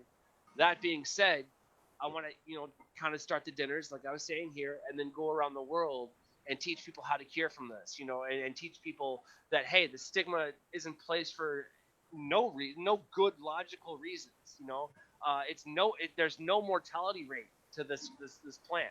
No one's ever died from a fucking overdose. You know what happens? You go to sleep and you wake up really hungry. That's basically fucking it. That's it. Yep. But to kind of pull back from that spectrum, it's going to be huge, man. And Tim, again, Vermont's. I'd like to come out to Vermont. I really would. I mean, I want to start with those states first. They're the very lax laws, first, because let's face it, this is a new thing. They're doing it in California. They're fucking killing it there, but they're years ahead of us. They got into the game early in X, Y, and Z. That being said, us East Coast representatives, now in the game, we need to show them, hey, you guys can do it, but we can do it a little bit better. You know what I'm saying? Absolutely. I'm joking. I want to go on the West Coast too. I want to see the East Coast develop. Yeah, exactly. I want to put it on the map, though. I want to be able to bridge both. I want to bring it together, like the OG rappers really did in the game. You know what I'm saying? They brought it together. You had your East Coast, you had your West Coast, but they just it's all one big family now, and that's what I want it to be. Because real talk, cannabis cures people. I've watched it cure cancer firsthand. Well, it's amazing. I watched it give my mom the last last couple of years of her life. I watched it help her ease the pain. I watched it cure people, man. Dude, it cured me. I was at the point where I was drinking 2 fifths of Jameson a night just to go to sleep. That ain't good. I'd wake up still drunk and going to work and just do my chef thing. That was a very toxic mentality to have in life, and I was sick of it. Well, it's a chef life, unfortunately, right? Exactly. Yeah. I've got arthritis in my hands that'll never go away, but weed cures it. You know what I'm saying? That's my point. Well, I mean, we talk about legalization of weed, and Tim, I want to get back to you real quick. I read yesterday that the Supreme Court, and I'm seeing a lot of this stuff about the Supreme Court, the president talking about, getting, cannabis into any of these agendas that they're talking about right now. And then they're going to hear an argument against cannabis prohibition. Now, I know every week we kind of retouch based on the subject, but, what is going on right now as far as politics goes? I know a lot of people are not focused on politics right now because of all the other noise going on in the world, but I'm seeing a lot of Supreme Court stuff going on, so you're the man to ask for that. What's going on, man? Well, let's start at the local level. Today, for the first time, the Vermont Conference Committee on our tax and reg bill met for the first time since March, and there were a couple of real contentious issues, but they are started the process of working that out, which I think surprised a lot of people. Weren't expecting to see that happen. So that is actually, as far as Vermont goes, a good sign that we've got movement. There's still a lot of serious points of contention. Maybe they'll get through, maybe they won't. That's still a little unclear, but the process has begun again, which is absolutely fantastic. Well, I was going to get to that point because I did see that Vermont is trying to squeeze in the bill, right? They're actually going to take a look at it before the end of the session, which we're all really worried about here for a minute there, that we weren't going to, the session was going to end and everybody's going on break, right? Right, and we're not even close. They still have to reconcile two very, very different bills with a lot of different provisions and a lot of different add-ins. A lot of the complaints we've heard here in Vermont are because of certain provisions in the bill. So a lot of these are being figured out right now, and maybe we get a final bill. Maybe it's good, maybe it's not. We'll have to see. But the fact that there's motion and movement in and of itself is great. So let's see. You're talking Supreme Court. That's an interesting matter. Some good friends of mine down in Hiller PC in Manhattan, Lauren Riddick and Michael Hiller, who's a couple really good close colleagues, are taking their case to the Supreme Court. That the classification of cannabis as a Schedule I controlled substance is insane, is ridiculous. Absolutely. It's not. Right? Yeah. The very definition of Schedule I is a substance with no medicinal value and a high potential for abuse, of which cannabis has neither. It's like it needs to be blue and you're putting an orange in there. It's just not, it makes no sense. So they are challenging this. This has been tried several times. The courts have constantly gone with the DEA. The DEA inevitably files a motion to dismiss, saying that the courts are not the proper venue yet. They need to go through the DEA's administrative process for reassessment. Well, really funny. People have applied and gone through that process 20 years ago. And not heard anything from the DEA. They move real quick on these. So they're basically saying, can't go to the courts unless you come through us. But when you come through us, we don't do anything. We're going to stall it. It's a nice little situation. For the first time, we've actually seen, it's ridiculous. But for the first time, we've seen the courts deny that motion to dismiss. That was just today. And that, it was almost like in, clockwork. We file, they file a motion to dismiss, courts go, yeah, federally illegal substance. Yeah, we'll give it to the DEA. That hasn't happened. Now, let me put this in perspective. The United States Supreme Court gets thousands of requests to review cases every year. They select 2 to 3%, a handful of the thousands that come in. It's called granting certiorari or granting cert. That says several of the justices have agreed that this is an issue. Now, because of the state-federal conflict and all the problems that it's causing, and because of divergent decisions at lower courts, this is a prime issue to be granted cert. There's a chance, but there's also a big chance that the justices are just like, we don't want anything to do with this. So whether or not they decide to accept it is a huge piece. And then even if they did, it wouldn't be heard until next year, which is going to be after the election, which, as you know, in cannabis time is century, decades down the road next year. Things happen so quickly generally. So, it's definitely good developments today. There was also a letter sent to Congress today that was signed by 70 law enforcement and attorney generals. There's an organization called Law Enforcement, used to be Law Enforcement Against Prohibition. They've changed it now. It's Law Enforcement something. But former law enforcement officers who agree that prohibition is just a failed system. That, common sense regulation is the way to do what law enforcement keeps saying they want to do, which is protect the public. Well, throwing flashbangs and killing children and killing people and destroying families over marijuana is not making anybody safe. Common sense regulation, standardization. So we know what the vape cartridges, we know flour, we know concentrates, we know what's in them, we know how they're produced. And it's the same in California as it is in New Hampshire, as it is in Rhode Island, as it is in Florida, just like we do with liquor. You walk into a liquor store, you do not go blind because, Absolute happened to make that bottle with some rubbing alcohol. That's nothing you have to worry about. And consistent, standardized, and common sense regulation. Over-regulation, if you treat this stuff like, nuclear fuel, we need to have it in 18 forms of lead wrapping, and it can't go out into the store unless it's between 2 p.m. and 2:42 p.m. That's absurd. But common sense regulation is what we need to keep people safe. So we saw that go to Congress today. It's a huge step. It's a good day today. No, it's an excellent day. And reading over that article about the Supreme Court earlier, what I really like about this case is they're going at it with, from a patient standpoint. They're bringing a 14-year-old legalization activist. They're bringing an Iraqi war veteran in. They're bringing a 9-year-old who just campus to live. So it's a lot of great things going on. And like you said, with the other side of things, that's huge, right? I think people are starting to listen. So guys, again, we talk about this all the time. We're getting to that season where it is a voting season. So please go vote, because we're seeing the DEA, we're seeing the military, we're seeing all these different people doing things. The FDA has just hired a new CBD testing contractor. So this could be very big news for the movement forward as well for the FDA. Correct, Tim? Absolutely. I mean, that's going to basically be regulating CBD, which is another area that desperately needs it. You go out and buy CBD products these days. Who knows what's in it? Who knows how it's made? Who knows what the process was? You've got 50 different, states with different laws. You've got people ignoring the laws. You've got, health. You've got states fighting within themselves. A state health department will say one thing, a local city council will say another. That happened in New York State when the New York Health Department and the New York City City Council got in a fight over CBD. The city council is saying it's fine, and the health department saying no. And so to resolve all these conflicts, because nobody's going to take anything seriously if they don't know what to believe. These are all great signs. It's great signs towards normalization. It's great signs towards making this a legitimate industry, which we all know it is.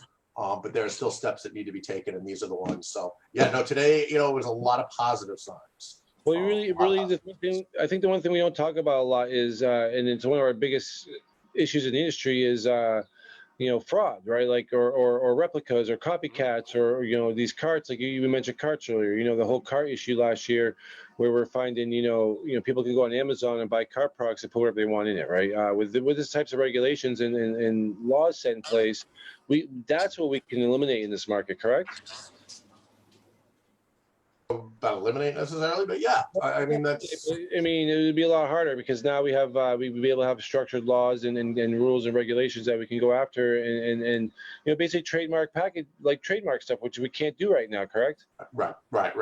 And federally, I mean that opens the door to the entire industry: banking, trademarking, bankruptcy for cannabis businesses, advertising, payment processing. We could go on and on about all of the pain in the asses that anybody who's trying to be in the legitimate cannabis industry have to deal with every day. It's amazing that we've come as far as we have with all of the challenges. I would love to see retail have to try to deal with this crap, or any other industry really have to deal with all of the roadblocks, all of the stigma, all of the headaches that cannabis entrepreneurs. You know what? It's like batting with the donut on. It only makes us stronger, and it's inevitable that this will change. And when it does, we as an industry are going to be that much stronger for it. That's the silver lining, the bright side, the trying to see some sort of benefit from everything. But again, the directions. Regulation will help level this industry out. Like we said, like it's an agricultural commodity. We treat it like it's gold. We treat it like it's poison. We treat it like it's nuclear waste. Exactly. I mean, what gets more regulations and stigmas and things based against it. I mean, cocaine has an easier mushrooms. Let's talk about mushrooms. I mean, mushrooms are sneaking right in behind cannabis, right? And no one's even talking about it because everybody's so focused on cannabis being a devil's lettuce right now. It blows my mind. And the mushrooms are a great thing. I think we all need to talk about, how we relook at drugs and how we test for drugs and things like that, which is kind of funny because one of the funniest stories I read this week I want to bring up with you, Tim, was a study, right? So a study that has after hours cannabis use has no negative impact on workers' performance because I think this ties in. I read the article a little bit. It was tied into how cannabis stays in people's systems, right? And and if we test for it weeks and months later, that's not necessarily the result of it, correct? But what's a study like this proved to anybody? I mean, besides that, people can work on cannabis, right? As long as it's the right strain, right? This is a San Diego University study. Found that after hours cannabis use had no negative side effects on workers' performance. What I call a grass is green study. We conducted an extensive survey and found out that the grass is in fact green. Pretty green. Of course not. I'm smoking joint. The next day I'm going to be so fucked up from that joint I smoked last night. I'm not going to be able to function at work. I mean, come on. Anybody who's ever consumed cannabis once can tell you that that's not the case. But again, there's a lot of these prohibitionists, the ones talking about how dangerous this is and how it's going to destroy our society, they've never tried it. They've never used it. They have no idea. So, all of a sudden they're driving. Oh my God, they're driving. And oh my God, work. And oh my God, you're going to allow this and people are going to be cutting their arms off it. So, but these studies are good. These studies, because they do. They show people who don't have that information that, maybe this stuff isn't so bad. And it's really not. I would much rather have a coworker that smoked a joint last night than a coworker who drank a bottle, Fifth of Jack Daniels. Hey, come on. Yep. Who's going to be more dangerous? Who's going to be in a worse mood? Who's going to be more likely to have a problem? So, but again, these are good. I kind of joke a little bit, but the more studies we can see, the more we can point to legitimate, non-biased, scientific organizations putting these studies out, the better it is for us. Yep. Now, a quick question. There's an article going around on Hemp News Daily that, basically in New York says the New York State basically says USDA hemp rules are unrealistic and plans to vow out of the plan to regulate. So I know we talked about there's been some rule changes and things like that. Are these new rules unrealistic for hemp farmers right now? What are the hemp farmers looking at right now with these new guidelines that were released a little while ago that we talked about recently in the last few weeks?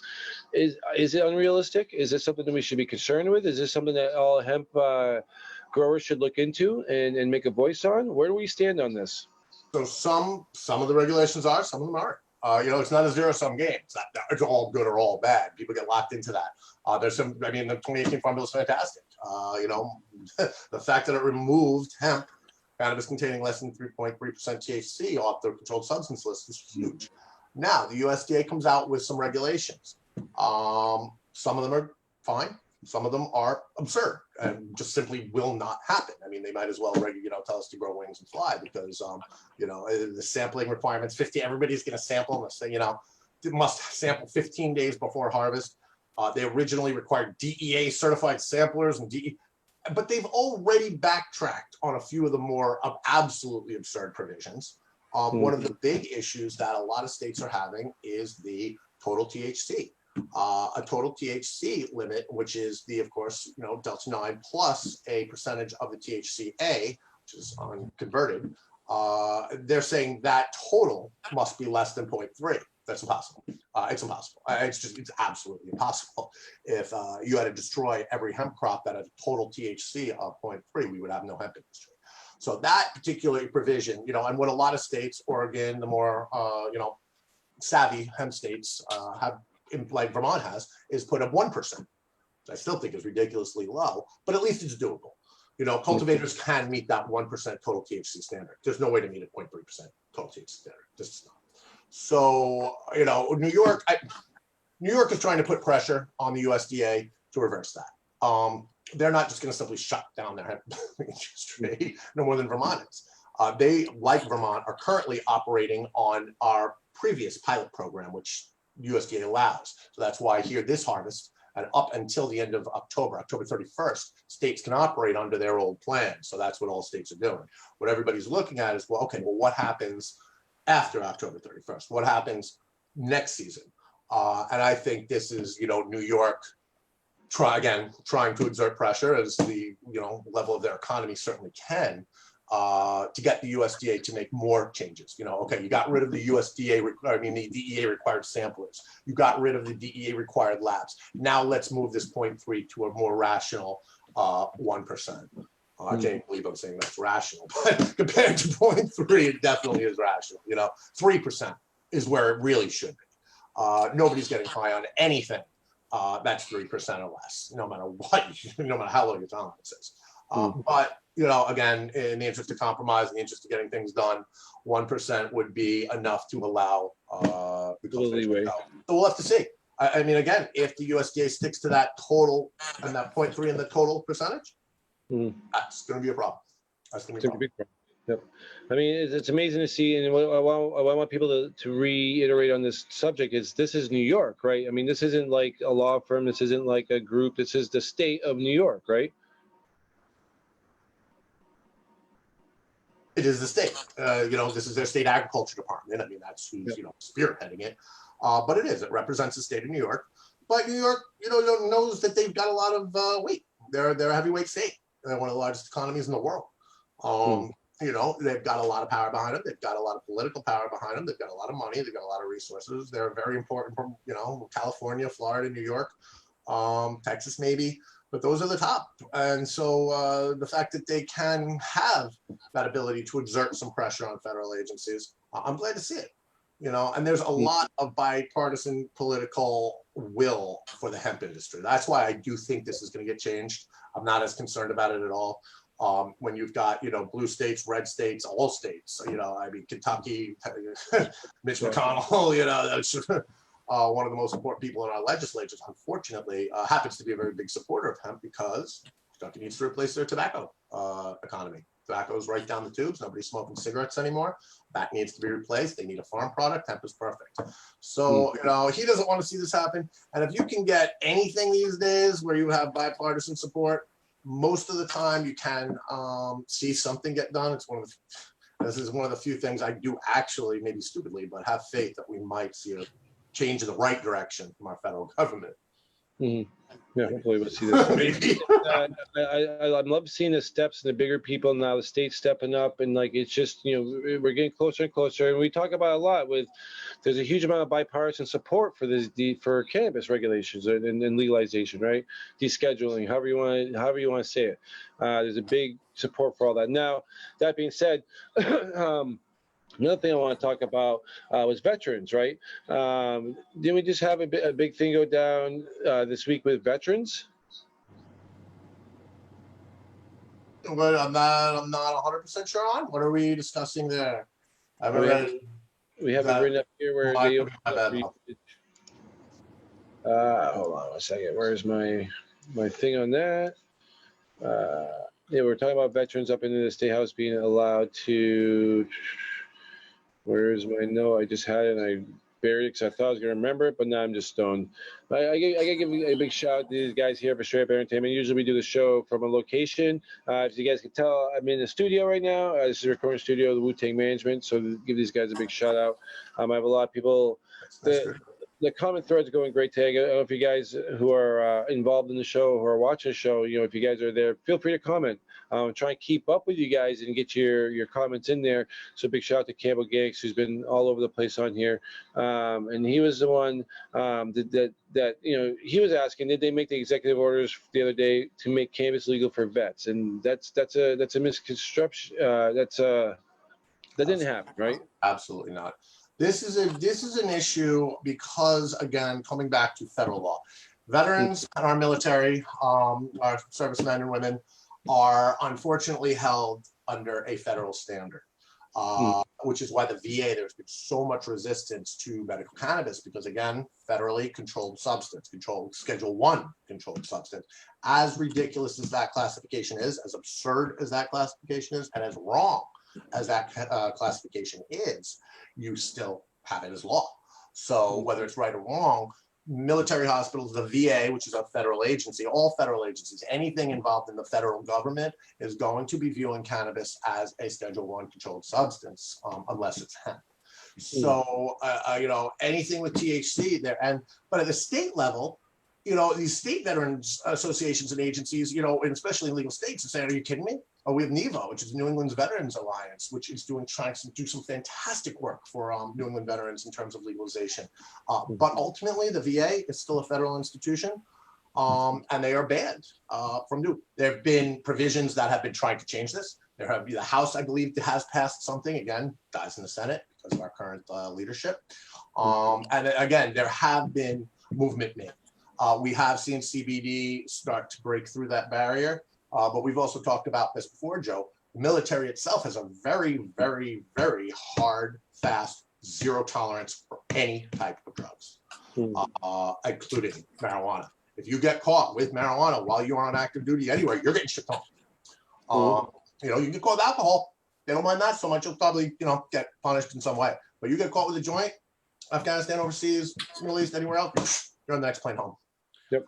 You're lucky if you don't get a dishonorable discharge. Yeah, exactly. You know, so that, you know, that's still a very big issue, and that is something that descheduling, dealing with this at the federal level is going to really help hundreds of thousands of our service, you know, men and women who went out and served this country, who in a lot of cases suffered PTSD or suffered some really extreme either physical or mental injuries because killing people is not normal.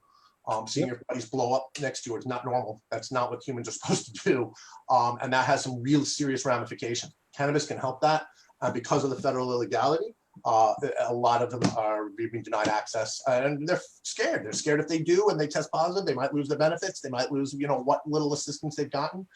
So this is something that it is a very serious issue and really needs to be dealt with.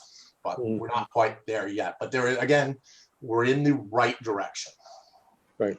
No, it's great, and we love seeing it. I mean, we're starting to see a lot of things right now in the industry, which is what's great. And again, it's due to the recent facts of things like, beer, wine. We're starting to see these cannabis infusions. We're talking to Chef today about, cooking with cannabis and how we can get these things involved with stuff like that. And like when you first came on, we want to remind people a lot of times about legalities and things of that nature. So, there's drinks, guys, that are coming out in the market. As long as they're infused with CBD, they're legal to buy, right, Tim? Again, state by state. It depends where you are. Some states have banned CBD in food products. California, Massachusetts. Can you buy them? Sure. Are they there? Yeah. Is it legal? No. That's the problem with CBD, is that they'll say, health department will say that, but law enforcement really isn't interested in getting involved. I mean, it's so widespread, and there's no political will. The reason people hate pot is because pot has been illegal for 70 years, because there have been entire industries, the entire rehabilitation industry built on the back of cannabis addiction. Judges and law enforcement have ruined hundreds of thousands of lives across this country. Accepting that cannabis is actually not bad, means accepting that you officer so-and-so, or you judge so-and-so, who have sentenced hundreds of people, most of them black and brown, to extensive prison time, you fucked up. That was all wrong. You should have done that. That is too much for these, I'm sorry, for these, prosecutorial minds, whether it's law enforcement, whether it's the cop making the arrest, whether it's the prosecutor pressing the charges, or whether it's the judge doing the sentencing. The amount of lives they have destroyed, to accept that, to say, oh, wow, I guess cannabis isn't that bad, I guess this is okay to allow, is saying, I destroyed all these lives for nothing. So, that in my mind is why we see still this hard, fast dedication to cannabis prosecutions, cannabis illegality. You're right, mushrooms, MDMA has leapfrogged cannabis in terms of, they're starting human trials for depression, which is great. Microdosing of psilocybin and MDMA have both shown incredible promise, but so is cannabis. So why are these, which are considered harder drugs in the scheme of things by most people, they're just different substances, why have they leapfrogged? Why are people okay with psilocybin being, starting to come out? Why are people okay with MDMA starting to be used, therapeutically, but they're still so resistant to pot? Because there hasn't been this long-standing assault on psilocybin and MDMA. Sure, some people have gotten busted here and there, but there hasn't been a war waged on it for 70 years. And that, it really comes down to that. And the sad part is that cannabis is the least dangerous out of anything, out of any of them. I mean, that's the most insane thing. They will, I swear to God, the U.S. government will be okay with people shooting heroin before they will be okay with people smoking pot. And it's just, it blows the mind. You just want to pull your hair out sometimes. Right. Again, I'm being literally, we have more deaths by unicorn gorging than we do with cannabis, which is, I know that's a funny joke, but I mean, honestly, when we talk about it, let's be honest, you know what I mean? Like, more death by toothpicks, seriously, or plastic straws. I mean, look at the plastic straw movement, right? I mean, I'm gonna post to I just wrote an article that was just published called "It's Illegal, So It Must Be Dangerous," right? Which is a history of the origin of prohibition in cannabis. And I'm just gonna post a link here. You can take a look at it. But that's exactly the whole kind of premise of that entire article. Was just no, just because it's illegal doesn't mean it's dangerous. And I think that's a really important message to get out. Sometimes when we're discussing these things at a higher level, we forget that there's still a lot of people out there who aren't familiar with the industry. Yeah, dude. And they simply believe, oh, it's illegal, so it must be dangerous. No, I mean, yeah. So I mean, we're working on a lot of things right now, and hopefully, guys, get out and vote. Again, we can't make any changes. The squeaky wheel gets the grease. We have a lot to work on, as a society. We're getting there, man. Which, like we said, we bring this up every week about the pros and cons of what we see on the internet. Is it something we should be excited about, or is it something that is just a big fluff article, basically, right? And a lot of it's fluff article, guys. Me, Tim, we try bringing a lot of these to light to you guys. So, like what Tim said, every day the Senate has 600 things cross their desk based on cannabis. You know what I mean? Sometimes we read about all these bills that are proceeding to Congress that, me and Tim laugh because, once it hits the Senate, as we all know, there's a Mitch McConnell sitting there, right? No matter how bipartisan we can be, no matter how on the same side we can be in support of something, we're going to have some of these issues. So until we go out and vote, until we go out and make those changes, until we get out there and, the steps we've taken have been tremendous, and we're almost there, right? We're so close. Now, again, this whole New York article I brought because it blew me away to see New York State doing this, because you would think on a state level they wouldn't want to cross that line, right? You know what I mean? They, are they really fighting for the people, right? Or are they fighting to keep, themselves from dealing with feds? You know what I mean? But now they're crossing that line, and they're in there a lot. Kumo's, almost every other day there's a, when we're talking about New York and legalization, it's always something. You know what I mean? But like we said, there's still a chance for the Vermont bills. There's a bunch of action going on in many states. There's a couple different states going legal by voters' rights. So if you're in these states, check out your state, see where you're at on your legalities, go vote. And I want to get close to signed off here. We're kind of getting close to time. But now, Tim, is there anything you have to say about anything going on in the cannabis world that you want to remind people, or just bring up that I may have missed? Nope. Did you say Tim? Sorry. Yep. Yeah, no, I covered everything I wanted to cover. Right. I mean, guys, there's a lot of stuff that goes on. There's a lot of things going in. Read up in your articles, learn a little bit about what's going on, make that vote. You know what I mean? I know the voting process right now is kind of a fuck show, to say it politely, with mailbox and stuff like that. But literally get up, go down to your wherever you can by hand and hand the fucking vote to somebody. Fuck the mail. Go make it known, guys. We sit here, we fight, we advocate, and then these are rights that we all have. Go hand in your vote. The legislatures are actually more important than the president. I'm telling you this. When it comes to cannabis policy, it's that your senators and your representatives. Those are the more important people. So look and learn. Don't just check a box. Learn who supports cannabis. Vote for them. Because we get it through legislatively. That's what needs to happen. No, that's what we gotta do. Now, Thomas, we had a little bit of issue today with Thomas's segment, the Grower's Guide. Thomas, just give us a quick outline of the Grower's Guide again. What we'll do is we'll put it up on the internet for tomorrow, guys. Just find us on the Facebook page, right back to where you find the live stream. Me and Thomas will be sharing it out through all of our networks, so you can actually see the clip. I apologize for the sound issue we're having today. We're not in our normal location. As you can see, we're sitting here at Straight Up Entertainment Studio with Jimmy Kang, Wu-Tang Management. We got a couple... The place is hopping right now. So Dustin Bones in the building. We got Dustin Bones. Sunso.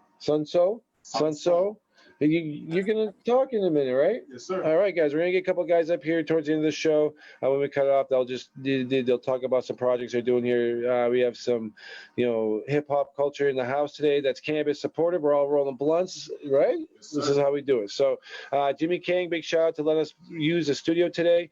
Big shout out earlier to Cannabis 101 for having us on as Bubba Kush. Matt Bubba Burger, who was also on, who was joining us. A lot of stuff going on. Again, that's one of Jimmy Kang shows. So if you guys are on 1 o'clock on Wednesdays, check these guys out. Lauren Prey, Jimmy Kang, Cannabis 101. Big shout out to those guys. They rock. We love Jimmy. We love Lauren. Thank you again for having us on today. And now with Rodney, I mean, man, we talked about a lot of stuff today, man. So whoever tuned in got a little bit of cooking knowledge, right? What you're doing sounds awesome. The shows that you're doing sounds awesome. The opportunities that you're allowing people to be a part of what you're doing is really unique, man. It's really cool. Now, how do people, again, we're going to go over it one more time. Where the hell do they find you? How do they get a hold of you, and how do they get involved in your project? Absolutely. Just Instagram at DeliciouslyDopeTV, or you can go to the website, www.thedeliciouslydope.com. Check me out on Facebook. If you look up Deliciously Dope TV, you'll find us. I mean, and honestly, really just follow anything in the weeds from now on. I feel like we can kind of, make something work. I'm going to have a podcast on here, Deliciously Dope Strain of the Week. So you'll definitely see my face around here more. I'd like to kind of work with Bubba Kush on some stuff. So you're going to see Bubba Kush working in coalition with Deliciously Dope, just making literally the world around us more fucking dope and edible. You know what I'm saying? So let's collab. Let's do this. Let's let the world know right now that we're going to, do this together. We're going to try and, take it locally and make it globally is really the idea of it, just like cannabis. So we're all moving forward in this. We all really have a good, positive, influence, positive mindset. We're all on the same page. This is the team that you want on the East Coast for sure to make it known. Definitely. Again, shout out to everybody over there for letting us do this. It looks fantastic from this end of things. It's fucking gnarly. I'm down to cook for everybody there, man. It's not even a question. You think you can bring me something I can't cook? Let me get that recipe. We'll do it. There's a rumor. There is a rumor. Yeah, man. There's a rumor around here that we have a castle at our whim. So we're talking to these guys real quick about bringing a little In the Weeds, a little Bubba Kush, a little Deliciously Dope TV. We'll have to get Thomas down there. Maybe he can supply us with some of this cryo cure weed that we're talking about, right? And throw a party down here and get a bunch of people involved in this castle that they have at their disposal down here. So we have a lot of excitement going on even in the studio today that, we can't tell you fucking guys yet about, you know what I mean? No. So you have to stay tuned and listen. Some things under wraps, huh? Yeah, right. I know, Tim, that you love me, you appreciate me, but I know you hate me sometimes. And always love you, brother. There's no hate here, brother. No hate ever. No, but I mean, what's going on, and I'm glad that we got Rodney on today because I mean, there's a lot of things coming together. And big shout out to Rick Naya as well, MTF Jeff. We have a big family coming together to provide a lot of unique opportunities for people in the media industries, and we're reaching out to the media industry guys. So if you guys are out there, you have a show, you're in the industry, you want to team up, let's talk. We got a lot of unique opportunities, and then we have a lot of unique things coming out, guys. And I hate to do this on our shows, but there's a lot of cool things going on. So just find us on social media. So if you're interested, just find me. You know where to find me. You know where to find Chef Rodney, Deliciously Dope TV. You know where to find my good boy Thomas, who's here every week from Vermont Grow Coaching. One of my favorite guys to talk to because I mean, we talked about it earlier, and Rodney can relate to this, is there's 900 different ways to cook an egg. Most people only have one way, and they stick to one way. And, like you're bringing up a lot of big things earlier. I want to give a big shout out to Thomas because he just had a strain review. So, for people that are in the industry that could educate, right, we have to know how to cook that egg 900 ways. And, Thomas has been right along the show. He tries to educate people. He does it the right way. You know what I mean? He's not here to tell you your way's wrong, bad, or ugly, or indifferent. He's out for the patient. So I'm really glad you guys are all getting part of the team. And like you said, you kind of leaked a little thing that we're going to have Chef Rodney probably come on the board a little bit here, do our strain of the week coverages. Work with Thomas and everybody on our team to create some more contact here. And then, guys, the sky's the limit. So things are going on. Stay tuned. We're going to piece out the show here for the In the Weed side. But if you guys want to hang out, I'm going to invite you guys to hang out because we're going to have some of the guys from the studio roll through, say hi, talk about projects. We're going to try they're working on a new release, right? You guys got a hot track you're working on? Yes, sir. Hell always yeah. A hot track that we're working on. It's always a hot track. We should get it lined up. I'm sitting in front of a PA system, bro. Like, let's do this. But if you guys want to stick around after the show, hang out with us a little bit. We're going to have some fun in here in the studio. We'll just keep it rolling. Guys, for tuning in, thank you guys. We'll be back next week. We have some great guests coming on. Always, you can find us on In the Weeds Prohibition Talk Radio on Facebook, Instagram, Twitter. We're everywhere. Same with Deliciously Dope and Thomas. Vermont Grow Coaching everywhere, pretty much all the same stuff. And then again, my good friend Timothy Fair from Vermont Cannabis Solutions. Thank you, Tim, for coming in. Hopefully, get that tooth fixed. It feels a lot better in a few days. Thank you for rambling with me. But we got a lot of great things going on in the industry right now. We are almost pretty much in one of the number one industries going on and globally right now, guys. We are literally oh shit! Just forgot my train of thought. Too many blunts, Joe. Too many blunts. Too many to the dome. You guys don't even know what's going on in this room right now. But no, we are a business, an essential business. There we go. So guys, we were breaking records every month. Get out there, get some support, and go vote. If we can't fucking change the laws with the record numbers I see in dispensaries across the states, if we can, and dude, every month is a new record. If you guys can't tell me on your trip to the dispensary this week, you can't go vote, stop buying weed, okay? Now go vote, support your plant, love you what we do, go click like, go follow Deliciously Dope TV, go follow Vermont Grow Coaching, and go support my friends at Vermont Cannabis Solutions. All right, guys, that's it for us over here. We're going to get some artists on board, but we're all rolling blunts, so if you guys want to stay on, stay on. Not enough blunts. Robert, you are right. There's never enough blunts. Never enough blunts. But guys, so now we're just gonna switch gears and pretend In the Weeds is over now. Thank you, Timothy. Thank you, Thomas. Like I said, you guys can stay on if you want. We're here right now at Straight Up Entertainment. Most people don't know, or maybe you do know. I used to have another radio show of DJing, basically live in the mix at night in my backyard. So maybe we can have a little bit of fun now with this and get some music going for you guys. I see a lot of you guys are still tuning in. Thank you guys for tuning in. Thank you, Angela. Thank you, Camp Organics. Eric, I love you guys. I can't wait to read the article in 13 Folds. We're going to drop a lot of plugs right now. So 13 Folds Magazine has a great article coming up with Eric Reed of Camp Organics about Canna Cures. Thomas, our compadre, I got to give him a big shout out as well. He made it into one of the issues. Is it out yet, Thomas? No, it's not out yet. So there's going to be a review on GMB 77, which is Green Mountain Boys 1777, strain bred by Vermont Grow Coaching. And then I'm also going to have an article discussing CryoCure myself in 13 Folds as well. Nice. So we're really excited about that. And again, big shout out to Eric Campbell Garrix for getting an article in there as well. A lot of great things happening. If you guys don't know about the 13 Folds and 1000 Watts merger, check it out, man. 13 Folds is one of the most unique magazines you can find in the cannabis industry. They have a really unique style. Those guys over there are doing a great job. Dave is a fantastic artist. And then we also have Northeast Leaf, which is a Danny Danko magazine that's coming up, guys. So if you guys haven't checked out Northeast Leaf, check it out. Danny was on the show recently with Ed Rosenthal and our friends from CryoCure, Tracy and Greg. Great show of those guys. They're producing some content. Check them out, guys. The best thing you can do, again, just like our politicians getting laws passed, support your content, because it's a hard industry right now to stay doing what they do, especially when it comes to print media and magazines. So as we all know, we have Sensi magazines and all these great magazines out there, High Times, and you've seen platforms change. It's not an easy thing.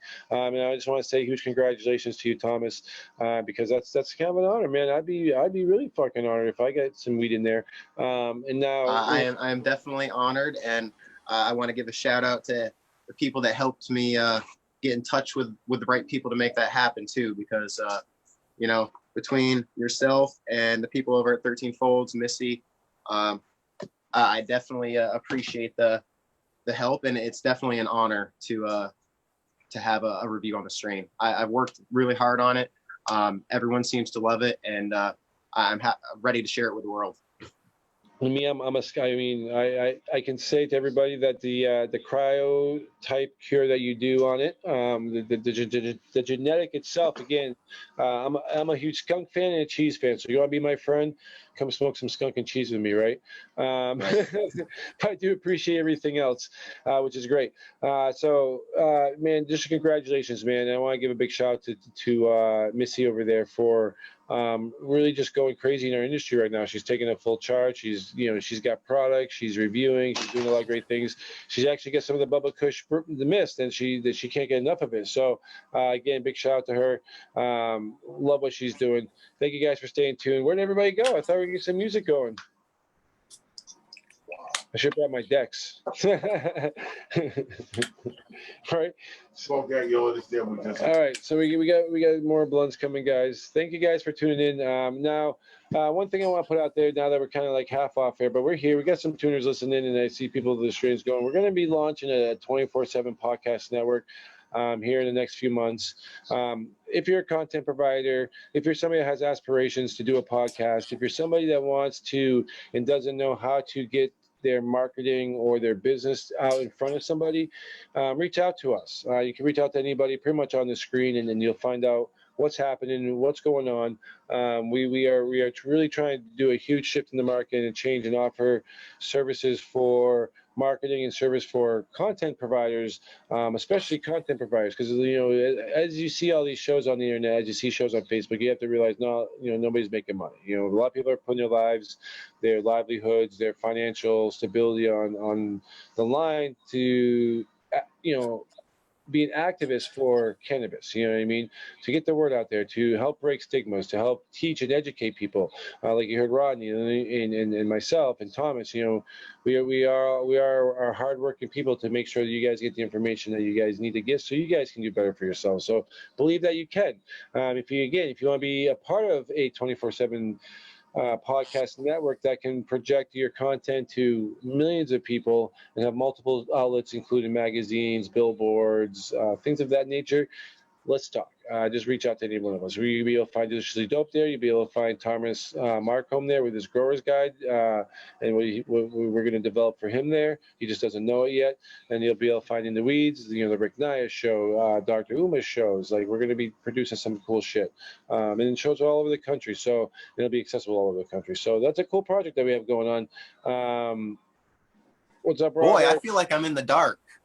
Well, everybody's in the dark, really, because things are coming together very fast. We spoke to some radio executives, and from marketing standpoints and numbers and how things work and the way I want to set it up. Because hey, we're all content providers. We want to make money for content providers.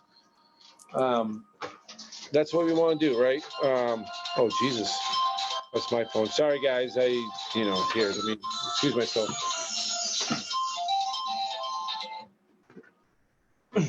So yeah, I mean, break those cycles, break the stigmas, and the best way to do it is by education. The best way we can educate is by bringing everybody to a common place and get them into a common situation and help direct them. You know what I mean?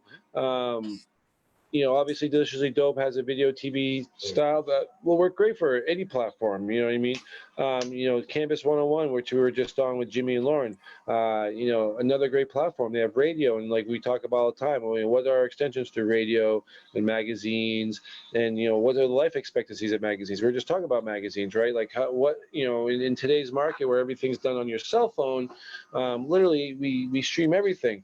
I'm in a room right now and I don't see a magazine. You know what I mean? So when we talk about direct to people marketing, that's where we're trying to get. So we can actually get the education out there. We can actually get the knowledge out there. We can actually get people to understand, health benefits, smoking benefits, and health, music, fun stuff. We're gonna do right now. We got some guys. We got some music lining up. Yes, sir. We're working on it right now. I just didn't want to get in your way. Oh, don't mind me, man. We kind of cut the show. We still have a bunch of listeners. We got guys tuned in. Guys, we're going to do some fun stuff here in the weeds.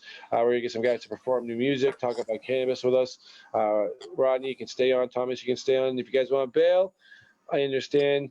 I want to stay on because yeah, right. I'm going to take advantage of the situation that I sit in. Yeah. I got the captain's chair. You know what I mean? This is entertainment for the night. No, this is right. exclusive right here. Our numbers are going to skyrocket now. We're kind of done the show. Maybe we should take the In the Weeds logo down. You know what I mean? Now, guys, hey, great show today. And just to reflect on the show, for everybody staying on, we're talking about food. Nothing goes better than music. Oh, yeah. Food and cannabis, right? Hand in hand, baby. Hand in hand. And listening to music. Yeah, right. I mean, we do it every day. Cultures are based on what we're doing right now. So, I mean, and with the brands, everything going on. I mean, guys, the industry is huge right now. I love it. But I'm glad to have you on, Rodney. Thank you for filling in. For those of you who don't know, we had Leighton Knowles and Carissa that were going to come on the show today. Unfortunately, the scheduling and a bunch of stuff going on there in travels, we decided that we would reschedule the show. And thank you for being available for us, Rodney. Oh, yeah, dude. Thanks for having me, man. I mean, literally, man, I was on the road. I was getting stuff, accidents, late to other shows. It's been a crazy day. So, guys, thank you for being patient with us. And we get the show done. It was a great show. Oh, yeah. Who wants to hear some music? What do you guys like to hear? Let's ask some questions. Let's get some comments going. I see Robert's on there. Angela, how you doing? Who's tuned in still right now? Give us a shout. Let me know you're there. And you guys can see all the comments from the live streams right over there. Yeah. All right, cool. So we got a lot. Yeah, break stigmas, man. That's what we're doing, right? I mean, stigmas. And we talk about, social equity, man. We're talking about hip hop, the culmination of those two big things. We're in the studio right now where we're going to get some guys that are going to do some new music releasing here. Maybe get some tracks recorded for all right. For a couple. Capadonna just dropped a new album called Black is Beautiful. Yes, he did. Yeah, yes, Capadonna, Wu-Tang Clan. Okay. There we go. The tracks on the album is produced by one of our resident geniuses, Sun Soul. Yep. And the artist on the song featured with Capadonna on it is Skins. I mean, I'm on like 7 tracks on that. So Black is Beautiful, guys. So guys, we have some artists in the studio right now. Team captain, so yes, the church right now where that song was made and recorded. So we got 2 of the 4 that was, you know, that Hmm. really, really made that music happen. So like, you know, Nice guys. while we in here, it's good to have these people showcase or whatever, so they can, you know, y'all can get to know these people a little better because, you know, Absolutely. gunners and killers, like these all monsters. Well, I mean, let's talk about right now. I mean, how many people right now in the hip hop industry are jumping into the cannabis industry, right? Let's talk about cookies right now. Well, the number one cannabis companies right now is Cookies, right? Let's look up some stats. What's that? Who owns that? That's The like, rapper or something? yeah, it's Khalifa, right? What's Khalifa owns We cookies? fuck with cookies. We fuck with cookies. No, I don't know. I think I heard who was it? It's tied to Cypress Hill, isn't it? Nah, just go to the regular. I thought Be Real had a hand in on cookies or some shit. I could be wrong. Well, I mean, hopefully soon Be Real will be actually, you know, repping some Bubba Kush brands. There's a connection that goes back there if you know Bubba Kush and then how the Kush literally. And I'm glad you brought that up, Rodney, because like if you guys look at the history, right, there would be no Kush today if it wasn't for Be Real and Cypress Hill. And a lot of people don't know this because when Bubba was out west growing the Kush in Venice Beach, right, Cypress Hill's out there, and basically Bubba's partner introduced him to Be Real.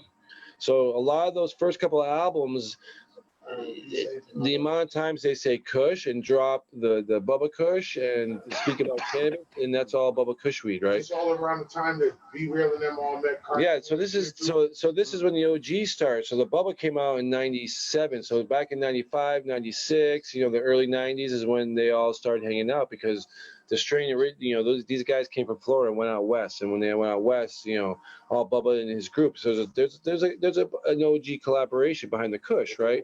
There's a lot of people that claim to be the Kush. Sorry, man, I'm politicking. No, it's all good. Yo, that shit's rolling a Cuban. Khalifa. So we got Cubans going on in the studio today, guys, which is a lot of fun. Dude, that's beautiful. We gotta hang out more. No, we're actually. I mean, we're actually having a great time today, guys. I can't just thank people enough for the hospitality that we've been given. Yeah, hell yeah, in the weeds. Oh God, I love you guys.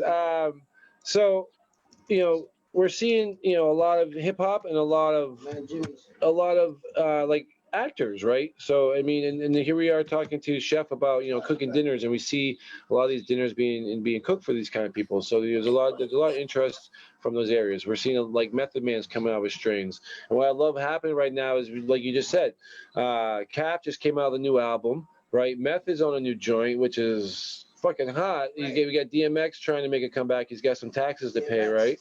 Fucking. I think Jay-Z paid it for him. Yo, mad respect to DMX though, right, man? But the last Jay-Z paid some shit off.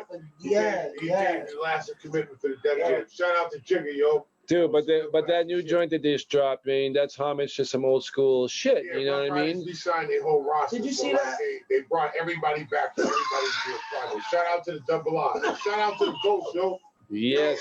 Shout out to Styles P, man. Just came out Yeah, showing he his just love did. and shit, guys. Yo, is it Meth's gonna be in town soon, right? Isn't he coming next month?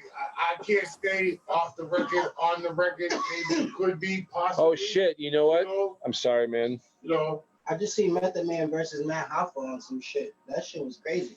I just give it, you know, I do this. Like, we're blessed to work at the company that we work at. Yep. I mean, to rock with the artists that we rock with and have them feel our music and us as artists personally, it's like a blessing in itself. To like love doing what we do and be able to be around the people that we're around, the energy that we've been around or whatever. It's like our blessing. So we're always grateful about life. Now, here's what I will say. Now, a lot of projects are coming out. A lot of the focus in hip hop is just like the weed industry.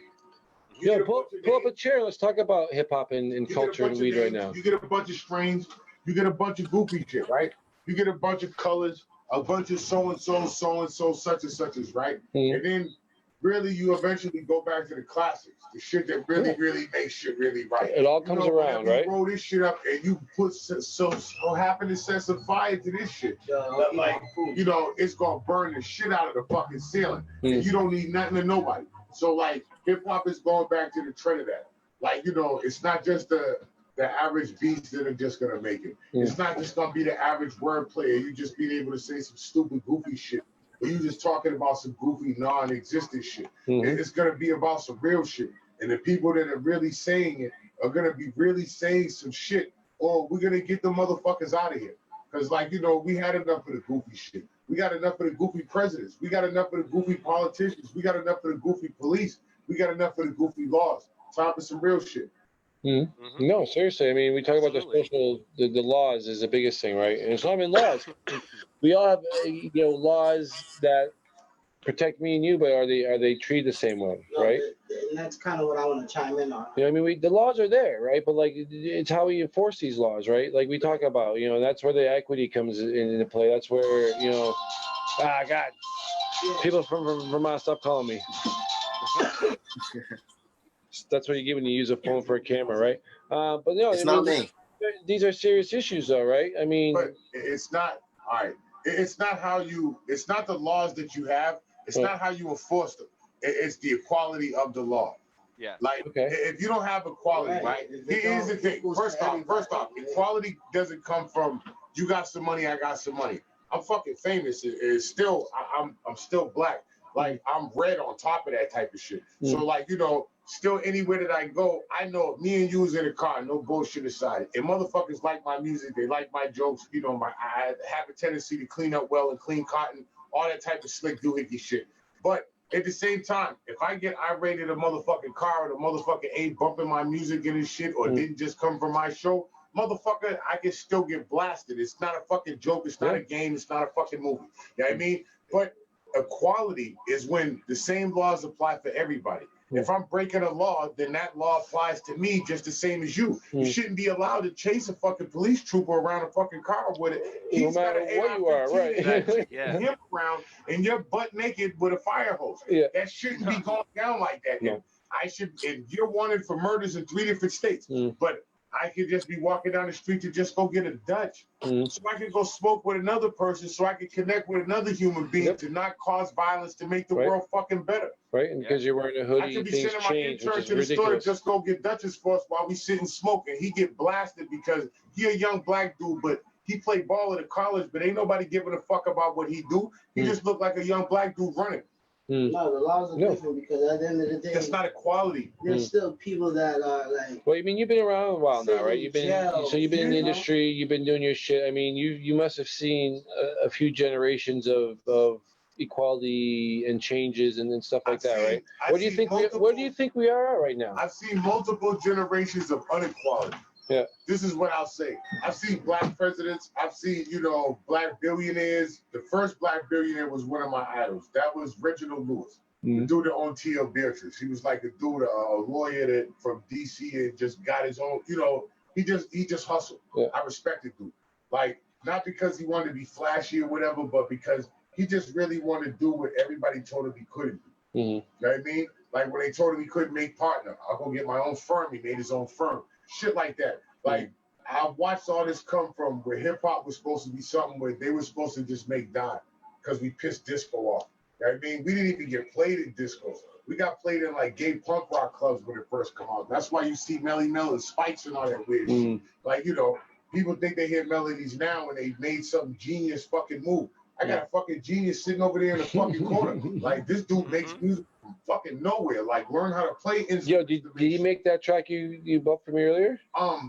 Moneybags is the new song off of the Capadonna album, Black is Beautiful. Like, you got it? Yeah, click. Yeah, I was gonna say, last time we were down here, Jimmy was playing us a track off the new album too, right? Yeah, click. They have a cannabis anthem they got going on. Raise it up a little bit. Am I going up or down? Yo, let them know that I'm grabbing that right now. That Black Speaks album. I'm gonna listen to that. I'll take it. Dude, it's I mean, you know, if you followed me personally for a long time, you know that we've had a long relationship with Capadonna, Jimmy Kang. These guys, they come up to Vermont, they play shows for us.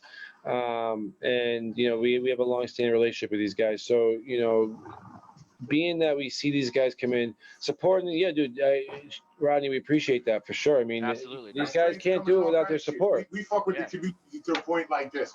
Like, I don't just go to conventions. I went to school to learn to know what the grow is, you know, really, you know, not that I'm saying I'm no fucking genius or no shit like that, but I wanted a rudimentary understanding of what it takes to grow plants. I grew plants and then I went to school to learn what I did wrong so I could learn the correct type of shit. So I could, you know, when you grow something and you're able to pull it and smoke it, like we were able to smoke my plants from the day we pulled it off the tree to it dried to the last bag that I found like a month later had already fucking cured or whatever the fucking, and then I smoked that and I was like, wow, like I should have fucking really waited. This is Money Bags. Let's go.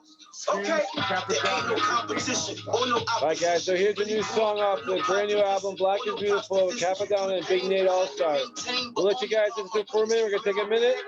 Enjoy. You know my aura different, get it? Keep it official, ain't no squares in my circle. Don't fuck with leeches, snakes, and rats. Stand clear of the vultures, you heard?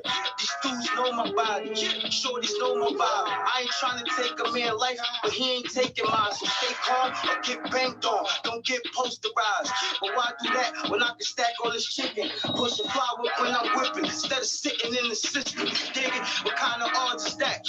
In the streets, you gotta guard your hat.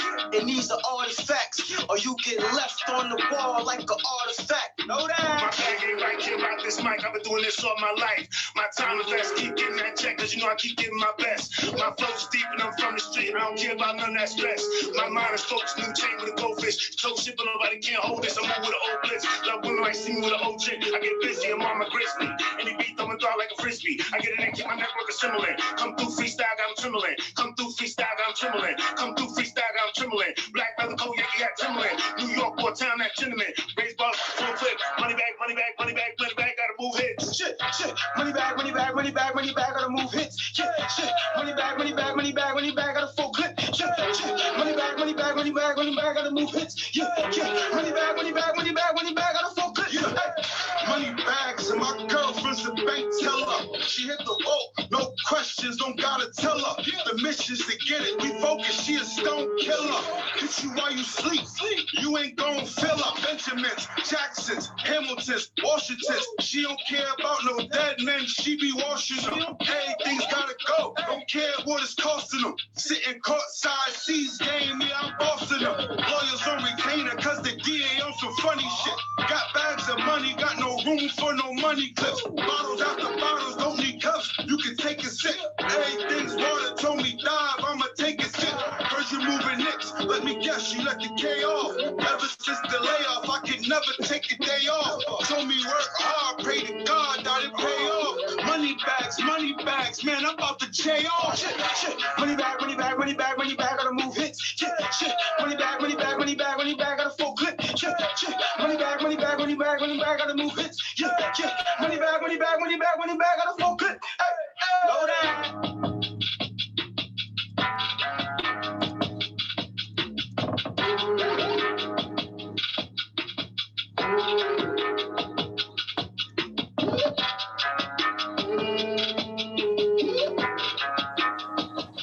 So right now we have a bunch of guys in the studio here that are part of this album, right?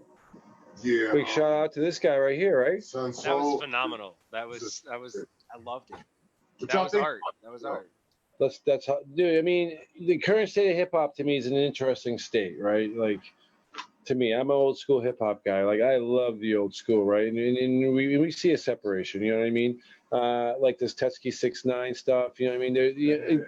Thank you. All right. Like, I didn't really want to say much about it and go there, but like, you know what I mean? Like, you know, it's almost, you know, as an old school guy, you said it earlier, man. Like the mixed messages. Remember the messages from back in the day? No one does that. You're dope. Like, I'm a fucking monster. So like, you know. But I earned the right to be able to even say that out loud, and ain't a motherfucker in this room flinch when I do it, because I put in work for decades to make sure. Well, that's what I mean. For you, though, you must have seen these changes go through. For me, I'm offended like a bunch of different ways about shit like that. Because, like, I had to pay dues just to come outside on my front steps to stand on my sidewalk. Before I figured out what the fuck I was going to do once I was on the fucking sidewalk. This is where the fuck I come from. So, like, you know, I see people when they come out, you know, when I meet them, you are what you are until you prove yourself fucking wrong. You know what I mean? But I'm not from the fucking time where you can just fake this shit. I know what the fuck you are when you are what you say you are. So you don't gotta fake it to me. You can have all the jewelry, the cars. I can smell on you. I know if you bought But that. you bought that way, yeah. I can smell, you know, a teller. Like I'm like the Joker. He's the squealer. Fucking squealer. I remember, like management, you know, you make a great point though. In management, man, there's so many, you know. I mean, there's artists that are popular that should not be popular. Let's admit. We got guys that they're never going to see a main stage, right? It's payment, right? Yeah, exactly. You can buy the That's what fucking pisses me off about this industry. It's also true that the machine gives us what the people want. The machine True. gives you what the people don't Right. want. As long as you know how to work that machine, right? They're forcing you. True. Nobody asked for a lime fucking Dorito. Nobody asked for a lime fucking Dorito. Steve Jobs did say that people don't know what you want. You got to train them. Well, that's sales, right? Like, you know, you can be influenced, man. Every time you walk into a convenience store, that convenience store is set up to influence your purchases. If they give you the option for it, then you can take advantage of it. But if there's no option, then you know who the fuck is gonna go to this. There was no. Listen, you guys are chefs online right now. I'm gonna ask you guys a real fucking serious question. How many fucking times did somebody walk into your restaurant and said, you know what the fuck I gotta have, or I'm gonna slit my fucking wrist right now in the middle of this restaurant? I need a flaming, liming, hot fucking Dorito. 0 fucking times. 0 fucking times. Like, you know, what small sacrifice it? So you got an artist who's already paid enough money into the machine. I don't give a fuck. I don't like that culture bullshit. Fuck them. Fuck them with a sick horse prick. This is how I feel about it. So, like, you know, I'm around real motherfuckers. My flag is official. So this is how I feel about it. Just like you chefs, if y'all bust y'all ass and put y'all energy into y'all craft and really, really work on y'all recipes and put time into this shit and do your research and do your spice testing and your different times and the different tries and the different tiers and really go through the different then you know. If some dude just comes out with some funky ass taco that just comes up on the side of the fucking road and all he really got is 3 funky tacos and he stole the fucking sauce for putting together the same sauce that he got from the Waffle House, nobody's doing nothing special here. You just added fucking Miracle Whip or Alligator to get a fucking king of the fucking food trucks. You're a fucking retard. I get it. It's the same thing with music. That's what these dudes do. They see somebody else doing something. They see it make money. They see it trends. So they troll it. And then they go out to every food truck or they go out to every restaurant and talk shit about it. And then they add the ingredient that somebody else did that they put together and did the research for. And then they just troll. So people see that you got the same spice, but fuck that Popeye's chicken sandwich. To tell you the truth, the Burger King spicy chicken was the shit. The shit. It's still the shit. 2 for fucking $6. I'll slap the shit out of a kid in church on Easter. I ain't never want to beat nobody up over nothing. Maybe the service, like. Just chicken, man.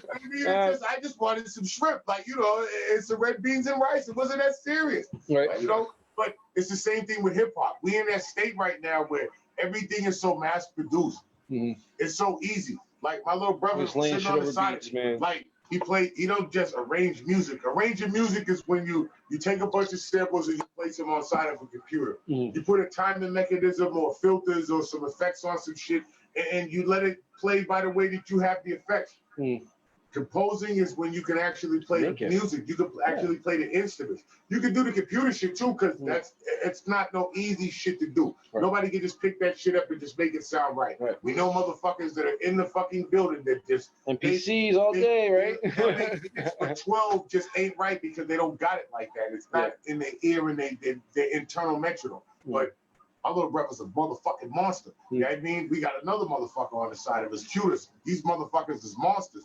It takes time to do this crap and do this and take this serious. Like, if you grow, if you produce, if you compose, if you paint, if you cook, if you do any fucking thing in this world where you put your passion, plus your creativity, plus your intellect, plus your talent, plus your skill, plus your fucking drive inside of it, and it's not a dream is what the fuck you have when you sleepwalking. A goal is what you have when you awake and you put your fucking hand on it. That's the shit that's fucking real. It's tangible, goals, right? You know, it can change some fucking shit. It can make the fucking ground move or make the dust in the room move from a motherfucker moving around and actually putting some work in. You know what I mean? This is the shit that, you know, we try to surround ourselves with the energy that we are at the company that we are. I mean, we under the we under the W, so like, you know, you can't really fuck thank you. I around was gonna over go right here, there. you know. Well, it's a culture, right, man? Like, yeah, it literally, the Wu-Tang culture is right, man. Work hard, shout out to the be Wu, respectful. Shout out to the original, shout out to Cap, shout out to the Wizard, shout out. Listen, before I get fucked around and cursed the fuck out for everything, there's too goddamn many of y'all. I love y'all all. Right, the family runs deep, man. And I'm high right now, like, but the whole company is basically all related. It's all like a family environment. Even for the people that aren't blood relatives, they keep it on some family shit. Like, if you fuck with anybody, you know, everybody has their different people that they talk to. It's dope to be able to talk to those people and get the feedback that we do get in the stages in our career, because we've been on tour with them at various times. So say something. Yo, no, whatever. Well, for you, bro, like, I mean, you know, I'm usually obviously, you know, you're not an OG, obviously. Let's be honest, right? You know, you're a younger dude, right? So how old are you, right? 24. Exactly. So I'm just saying, you haven't been rolling with these guys for years, right? So for you to be with these guys, though, making the music, though, how's that feel, though? I mean, like, cause like, you know, I heard some tracks earlier he was playing, right, and I was like, this is like, it brought me back, because it was like it had the Wu-Tang stamp on it. You know what I mean? It had the horns, it had the thing. For years. He's grown up as a little kid to a grown ass man with us. Like, we've been on. That's hot. What's it like for you to be in this, man? 3-4 years. It's a great experience. It's like so the story really comes. I brought my computer to Jim. Yeah. I came over here with my computer. Like, hey Jim, this is who I am. I'm Sun Soul. I make music. I can do this. I can do that. He gave me an opportunity. Nothing worked the first day, so I come back the next day and everything works perfectly. Yeah, it's just something, right? It's been a great experience. It's exposed to things that I would have never been exposed. You know, I've been able to have beats with Capadonna. I've been able to sit down with Inspector Deck. Been able to talk. Been in the same room with these people. You know, I've been all over the East Coast with Jimmy King, Big Nate, Straight Up Entertainment, Big Bones. So it's been smooth. It's an experience, learning. But yeah. So for you, I mean, you're around all this talent. You're around all these fucking legends, literally, right? Yeah. What inspires you, man? Where do you get the beats from? What do you think about when you're making these beats? I mean, me, really, that's kind of why I think I am the way I am, because I motivate yourself. Me, you know, of course, all these things around me help me, but I wake myself up in the morning to do these things, and it's like, honestly, inspiration does come from the things you surround yourself with, but just like food is more than just what I eat. Yep. I try to intake good quality meals. You know, I listen to all types of music, listen to all types of people talk. Try to just variety, everything. Like I say, the tracks I was hearing earlier, I was like, man, this has a lot of influence in it, but it has a throwback to the heritage of, you know, that 90s sound that we're all used to, right? Yeah. Off these albums, even earlier, right? So it's like tomorrow music. Yeah, you know what I mean? But like what you want for tomorrow. Like, soul is whatever they perceive them to be. I am Sun Soul. That's a very important thing. Yeah. I think soul is the thing that we all are together.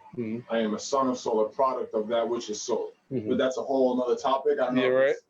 You're right. Dude, I'm down for it. It's related, but I mean, like I said, a lot of people don't realize that this is the industry I came out of. That's why I know Jimmy and these guys. You know what I mean? So as a DJ, as a performer, as a production owner, you know what I mean? This is what we do. So it's like we appreciate people like that, because, like, you know, everybody asks, how do you get to this level, right? How do you do this? You know, what'd you do? They all think it just happens, right? And it doesn't just happen, right? Everybody on this show, everybody that we talk to, everybody sitting in this room right now can preach hard work and ethics, right? You know what I mean?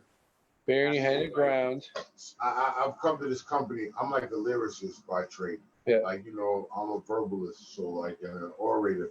Like, so when I meet him, like, I get to see a lot of producers. I've known some powerful motherfuckers. Like, so when I meet him, he hears me spit for a minute, and then later, as he kind of like kissed me into this company, and then as we got to start growing with each other, he starts letting me hear his project, and I start hearing the music, not the music that we perform when we're on the tour when we start meeting, because within like 3 weeks of me being here, I was on a tour. And then we was across the country, and it was fucking crazy for me. You know what I mean? It's been my brother from jump. You know what I mean? So when I start hearing this music, one day he pulls me to the side, he lets me hear his whole project, and I start hearing shit, and It don't sound like nothing that's here. It don't sound like that. If he plays you the shit that he made 2 years ago, right now, there's nothing that sounds like that right the fuck now, and it won't be sounding like that for a year until his shit drops. Then everybody's gonna dick ride that. I mean, because he already found his own niche, his own lane, and this other shit. So not only that, I respect. Let's not put too much expectation on it. Let's just. But no, you guys are working on some tracks, though, right? Not just garbage. I listen to a lot of music, and not only listen to a lot of music, I've listened to every single fucking hip hop song since the first fucking one to every fucking thing that's on right now. So I know what's good, what's bad, what's goofy, what's in between. This shit is good even in between the fucking the carbon copies or whatever, a person gets gobbled in. You are what your influences are. So most of the people that make music right now are just the facsimile or whatever their influences are. And that's why we see these generations come around and around and around and around, right? You only get a couple of people in the stamps of time that come out with some original, true, valid, sincere, heartfelt, real fucking emotional content that you could fuck with. And that's the next shit that you play for the next fucking, until, that person fucks up or says or does some goofy ass shit where you just can't tolerate the person's personality more than you can tolerate the person's talent anymore. And then once you get to that fucking point, whoever the new person that gives you an uplift from the disappointment that you felt from the last artist is the new motherfucker you bump. Or, whatever classic came back and dropped a new fucking album or whatever, that's the shit that you can let dry your tears for the disappointment for the last fucking 24 tracks of fucking bullshit that you just had to put your fucking self through for $10. Yep. I mean, what makes some of these song tracks timeless? You know what I mean? I mean, some of these, you think about timeless songs, and you think about generations of timeless songs like classic rock. You know what I mean? I feel like we have weird gaps in hip hop where we just kind of like there's nothing great that we're gonna pull out of it, right? Talk to me. Every fucking album that you've ever felt in your fucking life, I don't give a fuck if it was rock, if it was reggae, if it was pop, if it was R&B, if it was fucking hip hop.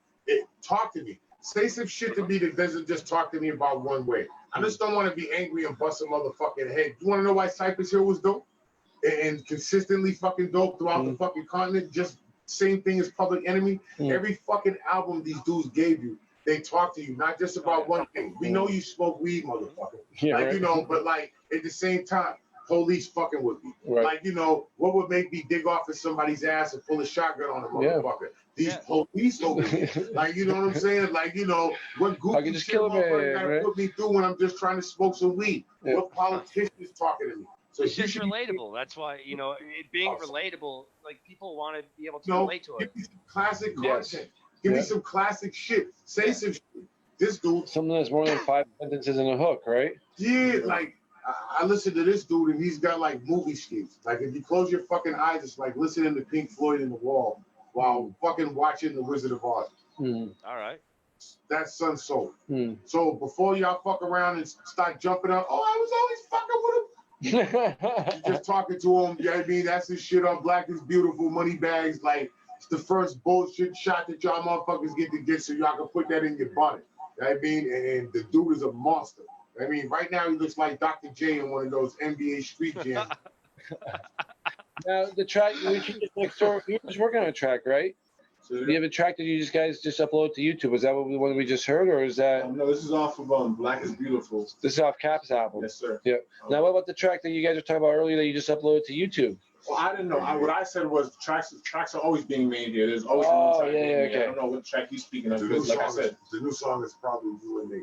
Yeah, no, they popped in and asked us to pop on a song earlier, but my for some reason my share screen isn't getting the volume through. Okay. So I was like, let's play it. What are you working on? That was the song. We just actually got it. That was the song. When we recorded it at, so like. Nice. Yeah, we're sitting in it, right?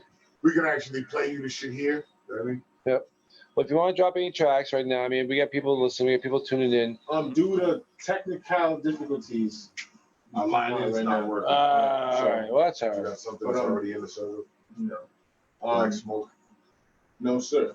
I haven't come out as an artist yet. Well, as a rapper, whatever you call that. I've only come out as producer. I do a lot of things. So I've been finding a way to be able to express the whole as much as I can.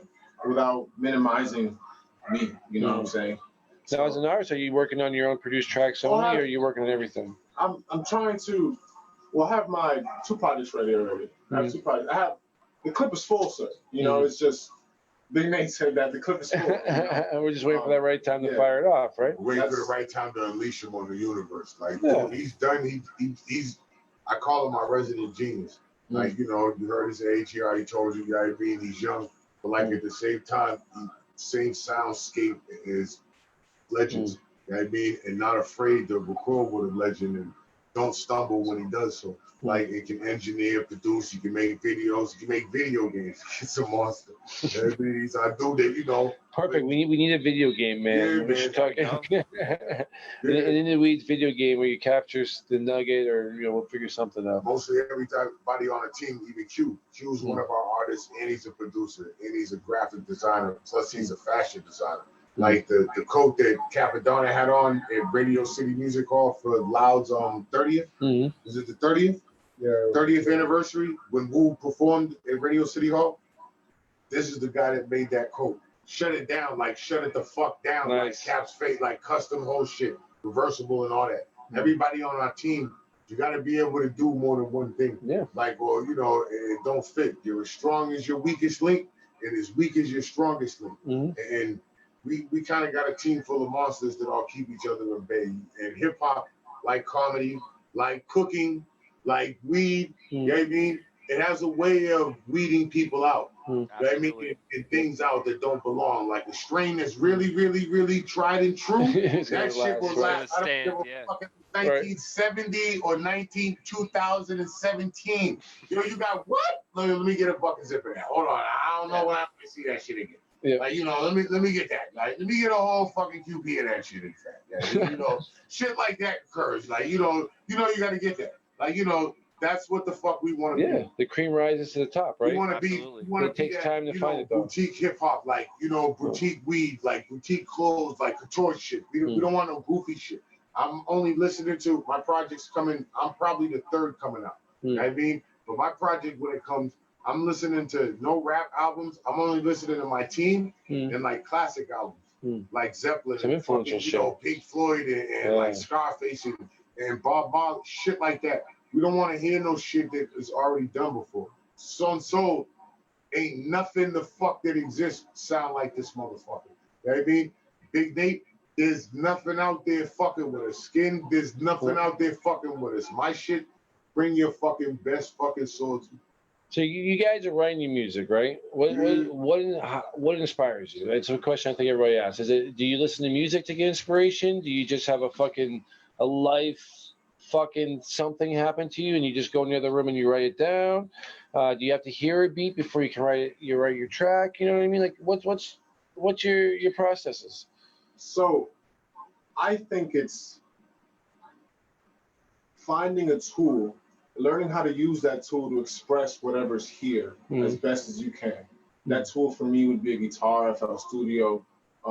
Maybe for Q would be his hand, the brush, but I think we learn how to use our mouth or whatever tool it is to express whatever it is that's in here. I can't tell you, it's one of those things that it just, certain people have it, certain people don't, certain people have to develop it, but like, you find a way to manifest. Well, I mean, that's what I mean. I think everybody does it differently. So some people like will have to hear a track to write to it. You know what I mean? He said, find a way to manifest whatever. It's like in your mind, like that place. Find a way. So whatever you feel like, I dreamt about this. I had this 10 years ago. I was not able to have this kind of like shoe or whatever. You had a chance to see it. It's gonna connect. Like you will find a way to make it happen. And that's what makes you. I mean, I think we see a lot of tracks anyway, just by the content it covers, right? You know what I mean? I get to see so many different realities, like some Dr. Strange shit, like so many different walks of life and so many different what you would call issues and problems, or the same problems, and how many different, Jehoshaphat's positions. You get to watch the angles from it, in the commentary. So when I'm in the professional in church, we get to rock out that way. Where's that coming from? Oh, there we go. That's my filter. It's whatever. As soon as it comes on, whatever the angels start screaming, that's what I scream outside. Right? Whatever is inside of me is the fucking content of what I get to pick from. Like it's kind of like a teleprompter. Words get to drop down. I get to pick with different fucking words. It's just all that shit slows down, so I get enough time to pick what the fuck I want. What is going on there? All right, COVID guys. who's got the highest COVID rap in the building right now? COVID? Yeah. I thought I had COVID like 6 fucking times, but it was a fucking intern that was in here that just kept giving me headaches every time. Every time this motherfucker came around, I went home, I had headaches. My wife thought I was crazy. Right? Oh man, that's funny. I mean, it's been like sort of a blessing, huh? Like, yes, that's right. Right. With all due respect to everyone that's been affected by it, of course, but like, it's given those who have been like working and all that shit, focused on all these things. It's like now we know what truly matters. Now we've been able to come into ourselves. You woke us up, right? You know, like I've been able to. I started playing the guitar right before COVID, and like my skill, I gained way more like than I would have if I would have been working. You know, like 4 hours a day, it's 8 hours. It was 8 hours. You know. The best shit that ever. Yo, I feel you, bro. Right now, I learned how to edit videos like crazy. Well, no, hey, yes. Every single person that I never wanted to talk to, stop talking to me. I love it. I don't care. I never worry about nobody showing up at my house, asking me for money or borrowing the DVD. It was fucking awesome. Right? No, I mean, I didn't break seriously one though, right? electronic tool since COVID started. That my scooter and everything was fucked up before COVID. Like, as soon as COVID started, none of my shit got broken. I lost my watch and my key back in the fucking mail. That was it. But as far as the monetary thing, of course, every artist took a big hit. You know, it's just about being on your feet now. Yeah. The virtual realm. Well, we're talking about tours, right? I mean, what's the impact that you guys are seeing now as producers and you guys are going tour? Much, right? Yeah, literally, right? CA and Live Nation told us that all our tours and engagements are canceled until further notice as far as fall of 2021. So like not this fall coming up right now that's coming like this horrible ass year. For everybody that had to endure this year and go through loss, financial gain, lose your business, your restaurants, your free livelihood and your sense of security that you had, like more than anything, that sense of security that everybody had. I pray for you. My motto for my brand is I love us. I pray that you guys find a way to really get through this and you've taken the steps that it took to learn how to evolve through this type of environment. May I interject real quick? Yeah. Sure.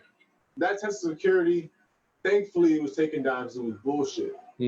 Now you see what it is. That sense of security is false. Yeah. You see what it really takes. That's what I'm saying. You know, like for those people, it was how easy it is to change the outlook and the attitudes of people at a mass scale, right? I mean, literally, we get people locked down, right? Like society as a whole, how like from the life that we knew it, that we were just walking down the street, running up into Target, buying as much toilet paper as we could. Like, you know, and all the fucking spring water and fucking Lysol that you could possibly buy. Right. Fist fighting motherfuckers over Popeye's chicken sandwiches, like the cartoon. They're fucking going ham over fucking toilet paper. Shit was fucking crazy. Everybody, like, it's a ghost town now. But, like, what I'm saying is... no sports. Is that, like, it's... Yeah, sports, music, right? I mean, I've been going to the drive-ins lately. I mean... I've experienced some of these drive-in events, which has been really unique. I mean, it's just literally like a tailgate party with the stage right there, right? Like, you know you're remembering it is actually driving still around. Are you serious? Like, this is crazy. I mean, the way how much has changed. I mean, do you think this is going to have a what do you? I mean, industry guys, will this be industry changing, or do you think we'll get back to what was the norm, or is there a new norm? Maybe a 5-year plan, but then... Do you think after 5 years we'll be back? Not 5 years, but like this a contingency plan for when this shit gets back to normal, or until this shit gets back to normal. Yeah. You know what I'm saying? But like for now, Yeah. the new norm is this. Well, I mean, some of these venues we're seeing though, they're going out of business, right? I mean, how hard is it to sustain this? How hard is it to sustain these new businesses? Well, I mean, if you're a venue, right, and you're a large show venue, say you find a new way. That's what business is. That's what entrepreneurs have to do. I'm gonna hit you to the new wave right now. We partnered up with Thunder Studios and the company that is owner of that. And it's like everybody knows what Thunder Studios is. If you're in California, you already know what the business is and what they're capable of. I don't want to be idiotic right now while inebriated and try to fucking explain the wrong parts of what the company does. But soundstage, studio for recording videos, audios, pilots, videos.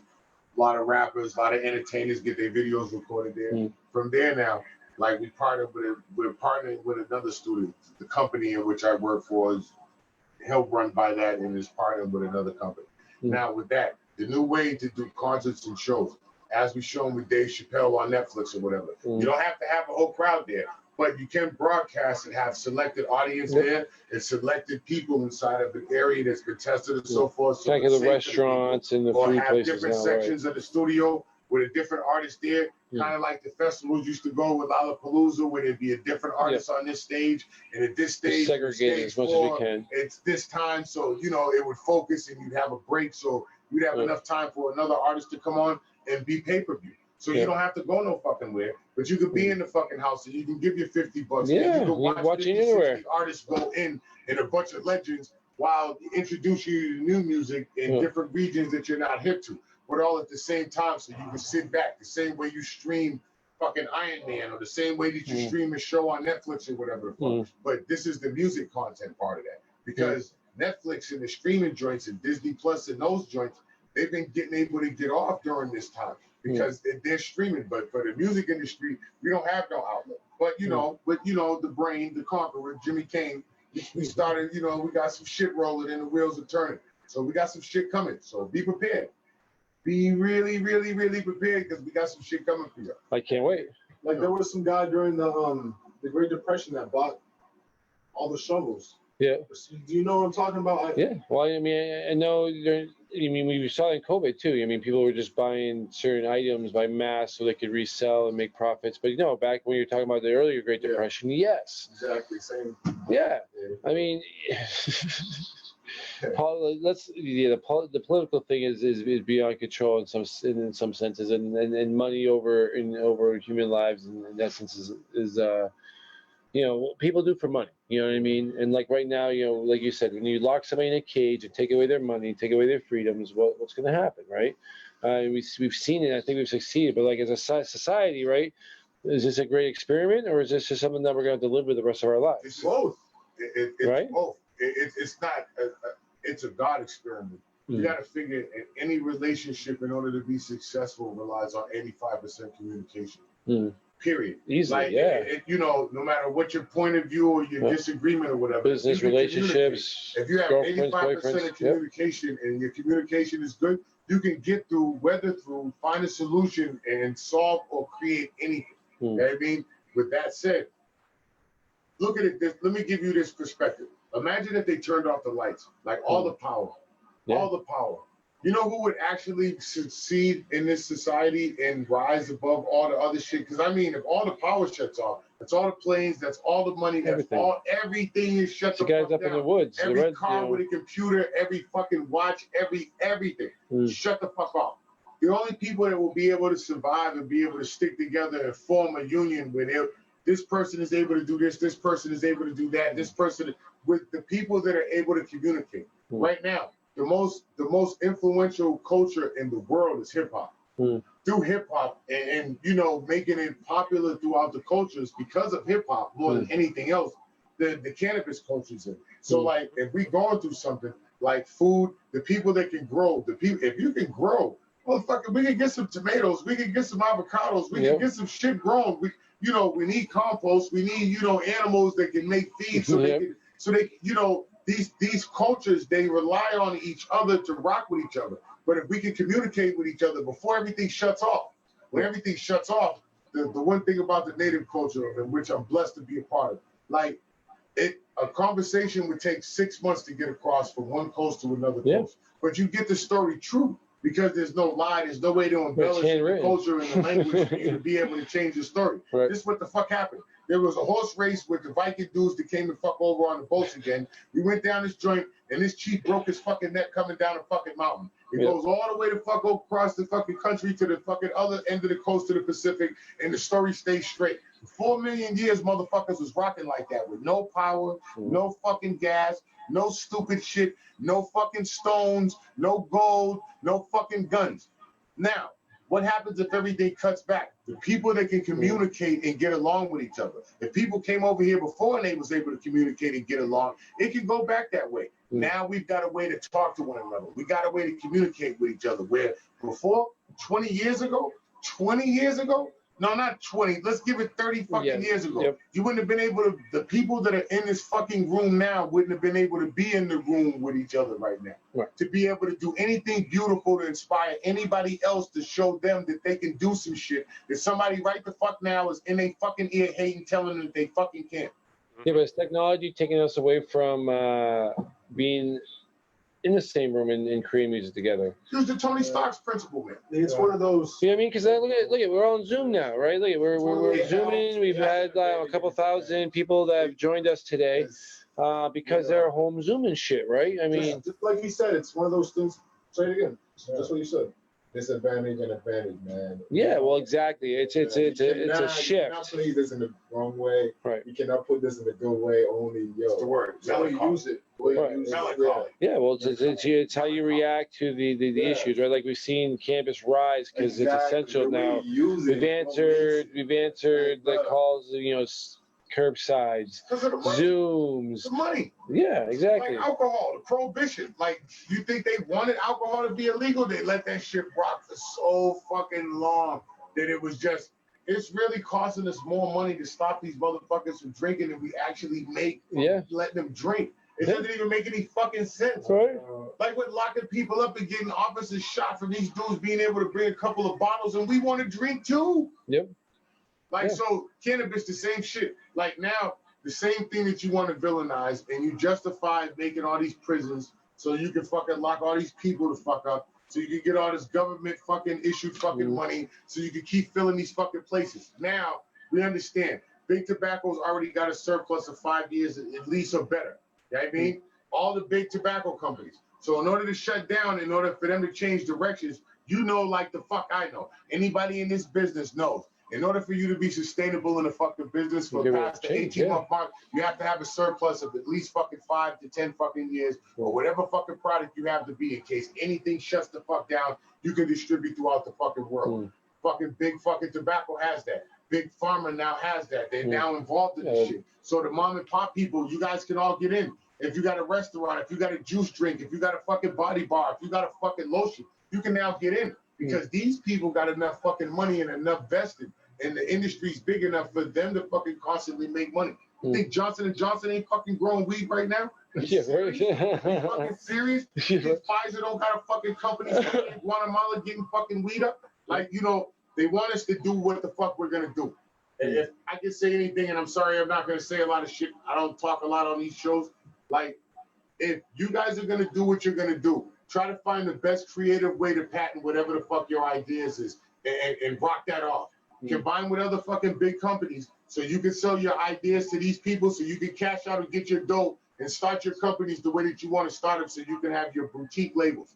Like, other than that, you know what they're going to do? They're going to let you put all your fucking money into it. They're going to let you get loans. They're going to let you get liens. They're going to let you put all your fucking hard-earned and your passion into your shit. And they're going to let you fucking do all the shit you got to do. And they're going to cripple the market like they just showed you that they can do. And then after your shit's gone, they're going to buy your fucking patents or your idea pennies on the fucking dollar because we can't exist. And then they're going to fuck you over and mass produce your shit. We're seeing that, a lot with even just the Chinese businesses coming in after this epidemic and just buying up stuff. Beat them to the punch. Right. Beat them to the punch. Go see those dudes yourself and get the fucking patents over there with them in their country so they can't copyright shit in their country. Like we were talking about earlier. We talked about this right now. We're looking at the markets right now, and it's like, Rodney will talk about. We all talk about it. You know, we broke records every month since we've been in this epidemic, right? Cannabis sales broke records every month. Boom, boom, boom. So it shows you that people are buying, right? Yeah. Even through a pandemic, right? But what you said, it's like adjusting the thing. Like we were talking about cannabis earlier. Like whoever thought we'd see roadside curb pickup in cannabis in our fucking lifetimes, guys, right? That's Right? Fucking, the we get Never. cannabis. Never. I would have You know never what I thought there. A drive through and it says no ID, no medical card needed. I was like, what the fuck? Right? No. So Yeah. there we go. Right? She was right there near the train station. No medical card needed. I was like, whoa. I was trying to. I was like, hold on. Am I reading this shit fucked up or that's what Shout it out is? to Resident. Yeah. Shout out to Good Yeah. Chemistry. I mean, This is who crazy. thought? I mean, and the second thing I want to say, and we saw this in mass for a few weeks. Remember, guys? Fucking weed was the essential item, but alcohol wasn't. Right? When would you ever think you'd ever see that happen? It was. Did they take alcohol off for like the first couple of weeks? We work with Resident. Shout out to Scott. Shout out. Like we fuck with Resident. At first, they made weed a non-essential. They had the medical dispensary open As essentials. as essential, Recreational but just stuff. medicinal. Yeah. But recreational wasn't open first. But the liquor stores and the gas stations and the convenience stores and the supermarkets and like just the big chain supermarkets were open. Like everything else was shut down. You had a clothing store, like non-essential restaurants, like only if you could deliver. If you didn't do delivery or drive-through, your shit is shut down. We got a couple of businesses attached to the shit, and they made us shut our fucking doors. The only part of our shit that was essential was we made masks. Like we made masks and we donated a whole bunch of masks. Gears. Q, one of the designers of the masks that manufactured a bunch of masks and shit. I know I got material for these masks. Exactly. We got to donate a bunch So of we masks. made about over 50 masks for UMass. We donated them. We made some masks for daycares and stuff like that. Well, that's what's about. I mean, we still like a lot of people come together and do this stuff, right? These masks would have been my outfits. Yeah, right. I mean, we got masks being made. You know what I mean? Shows how the community can come when they really want to come together. No, it's serious because when we started making the mask, right? We told people about it on Facebook, and ever since we let it out, people just started coming in the store. Although it was like yo, okay, it was a lockdown and shit, but people just started coming in the store buying masks, like 5, 8, 10, 20 for their family. It was just blowing up, keep going. I was like, yo, we can really come together to just really do something. Yeah. Unless there's a pandemic or something. Right. I mean, that's how it is. I respect that people are concerned. You know what I mean? I want to take safety precautions, right? I respect that. But I mean, what's the difference between a Walmart and your store that you're talking about, as far as being able to walk into? You know what I mean? All right. The only thing that I've really learned through this pandemic shit is when you put a mask on, it makes you kind of take your mask off, like your real mask. Like you see everybody's true feelings and emotions when they can hide behind a mask. Like that's facts. Everywhere that you've gone, every video that you've seen is while somebody's wearing a mask, there's somebody coming out saying some fucking psycho. Shoot this person with a potato gun in his fucking eardrum. Are you retarded? What the fuck is wrong with you? Like, you're like Special Olympics not placing fucking special stupid. Like, fuck is wrong with you? Like, you don't see everybody on the whole planet going do some shit. Like, this is like How to Serve Man, and you're still on some dumb shit. Like, it doesn't even make sense.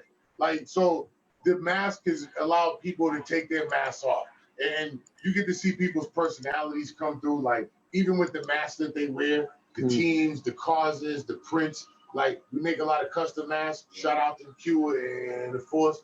I mean, like, we got to really, really see different individual persons. Like, when people come in to ask for their personal masks, because we make high, ultra custom couture masks. Like, we've seen them, they're awesome. And, materials and so forth. And we got the wicked machines and all, So when people come in, the stuff that they ask for, like the stuff that they want put on it, because we can put any design. So, like, when people would ask for certain stuff and how they would want placements, like, some people would want Cardi B, some people would want SpongeBob, some people would want the Wu-Tang, some people would want the building, some people would want their kid's face, some people would want Little B, some people would I Love Us. You would see people's what they would want to stand by, or if you can't see my mouth move, what you would want to see as the first thing when you see me. So, like, when you got to put on the mask, you literally got to see people take theirs off, and it was like a cool thing for us to see. And I got to travel to Atlanta. These dudes been traveling all over the country. I was saying, you guys are traveling, right? And you traveled through COVID, right? We still do events, but we can't do no shows. We didn't travel through COVID. No, I didn't travel through COVID. You have? Shit, I have to. You know, I have to. You know, I mean, there's still things going on. I mean, there's still shows. Not for shows. There's no shows. I've had events, and I've gone and done podcasts and radio shows and documentaries in other parts of the country, but we haven't been able to do any shows. Yeah, it's probably it's gonna be an interesting rebound when we can do it, because like I said, for me to be able to go and then here, like, be able to go to last weekend I went to a concert, you know what I mean, outdoor concert. Then to hear that we have these crippling things, and then we see sports are kind of back doing their thing, and they're not. But then it's like, fuck, some shit goes fine and some shit goes horribly bad, right? We got some baseball teams that are like, just they go to do a thing, the whole team gets it. Now everyone's inside doing shit. Yeah, I thought it was the Braves, right? Wasn't the Braves one of the baseball teams? Yeah. So how you eliminate that? What Jimmy put together, right, for the Thunder Studios, the partnership with them. Like, we'll be able to do simulcast shows. We'll be able to have separate sound stages. The new way to go for us like this. How you eliminate that? What they had with the idea for Fire Island and the fucking the fuck is it, the tap out shit or whatever. Oh yeah. We didn't go have the fucking the UFC on the island. So you can isolate the same way they do in Orlando and shit. You be able to isolate all the artists. You don't have to have all the people around. We get to have the backgrounds that we want and the staging that we want. And you get to see all the artists that you want for a nice fee, like as if you saw a fight. Well, I mean, we've seen a lot of the DJs that I saw, like what was it, Dead Mouse, right? He does a show on a ship usually, like this fucking. He does his cruise ship, right? So a few months ago, he just did the show on the ship by himself. I mean, fucking the lights are nuts, and it was like I'm watching it, thinking like this is gonna be weird, right? Because they don't mind watching shows, but like you think it'd be weird. It's like now, like we go to the drive-ins, and the weird part about me is you go up to the stage, you take a picture, and you look at the picture, and there's like 3 people there. Like there's nobody in front of the stage. It looks like, you know what I mean? But everybody's respecting this quarantine, right? So the guys are standing at their cars. The guys that want to move around, we say we can move around. It's going to be an interesting thing. The COVID music is what was funny coming out of it. Like, you guys haven't produced any COVID music yet, have you? Yeah, like the song that you heard, that's, excuse me, in the room right now is my brother Skins. That was the first. What's up, Skins? How we doing? That was on that song. Yeah. Moneybags.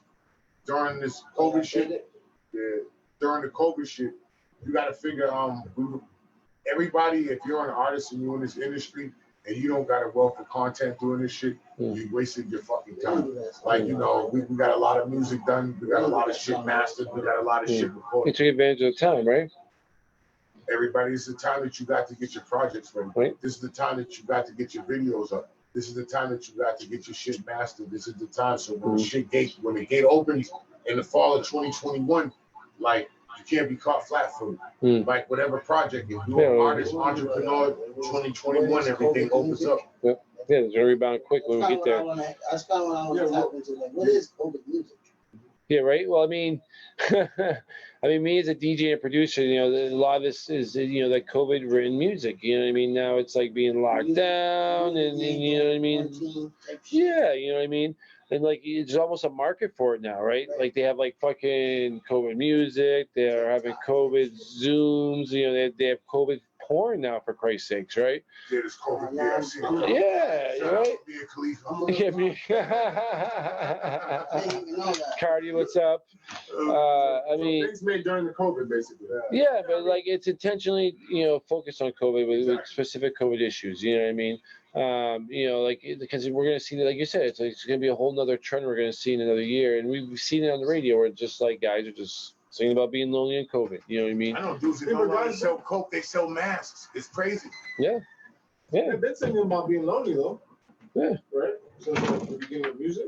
Yeah, you think so, right? This is more open. Well, as I was saying, I was talking to somebody the other day, and we're talking about the current trend in music right now. It was like, it's all this sad kind of relationship. It's either, you break up with your boyfriend or emo music. Right. You know what I mean? Like a couple of years ago, it was the club bangers where it was just like smack the ass, hit the club, fuck a hoe. You know what I mean? And it was like about just going out and there was it was a content-less music to me. but I'm a DJ in a club, so it's like, You fuck with right. punk music?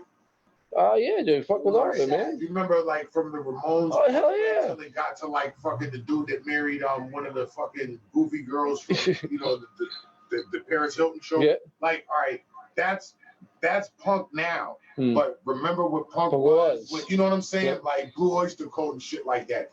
This is the phase of hip hop that we're in now. We're in the punk phase, but we're in that goofy punk phase, that emo shit. Like emo in every genre has been fucking sad. like these sad little depressing kids that nobody talks to, so they figure they don't want to talk to anybody the fuck else. So they talk about their feelings and how to fuck up their outfits by cutting up. Or some about drugs or just discreet. I mean, no offense to anybody who's gonna take offense, but like Tesky 6ix9ine, dude, like how like it's that music.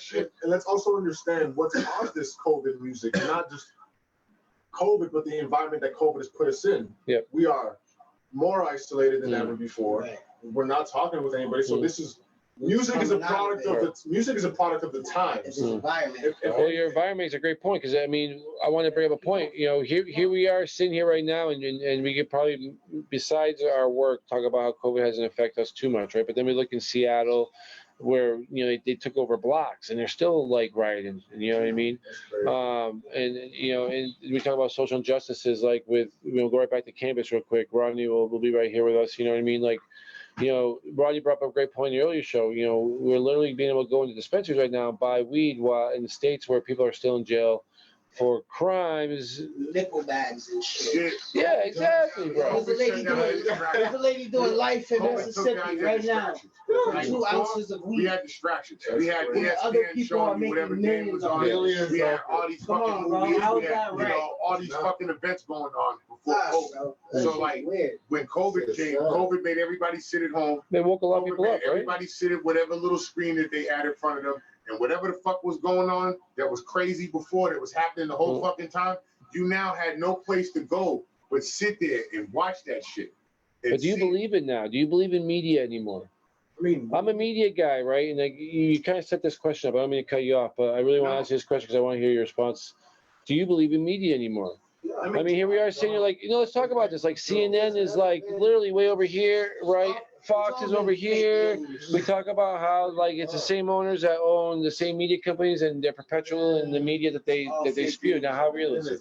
I mean, we can go on TV right now and find out how COVID's destroying the world in some articles, and we can go on and find out how Ivory Beach is open. Let's go outside. You know what I mean? And then we can find you a doctor that's going to tell us 16 different things. What do we believe? I mean, what's not real is the information they're giving us, but what's very real is the fact that there's someone behind it, a group of certain people that are feeding us. You made the point, and you're bringing up another point. Is like for me, like my whole mentality changed because I'm a media guy. I sit there, I listen to news, and it's always something playing in the background, right? And it's what we are fed, right? Yeah. Now in COVID, I don't know about you guys, but the first thing I started watching was every live stream of every fucking guy with a camera. But I went to a real live stream, and then you turn on the news, and it's a totally different story. Yep.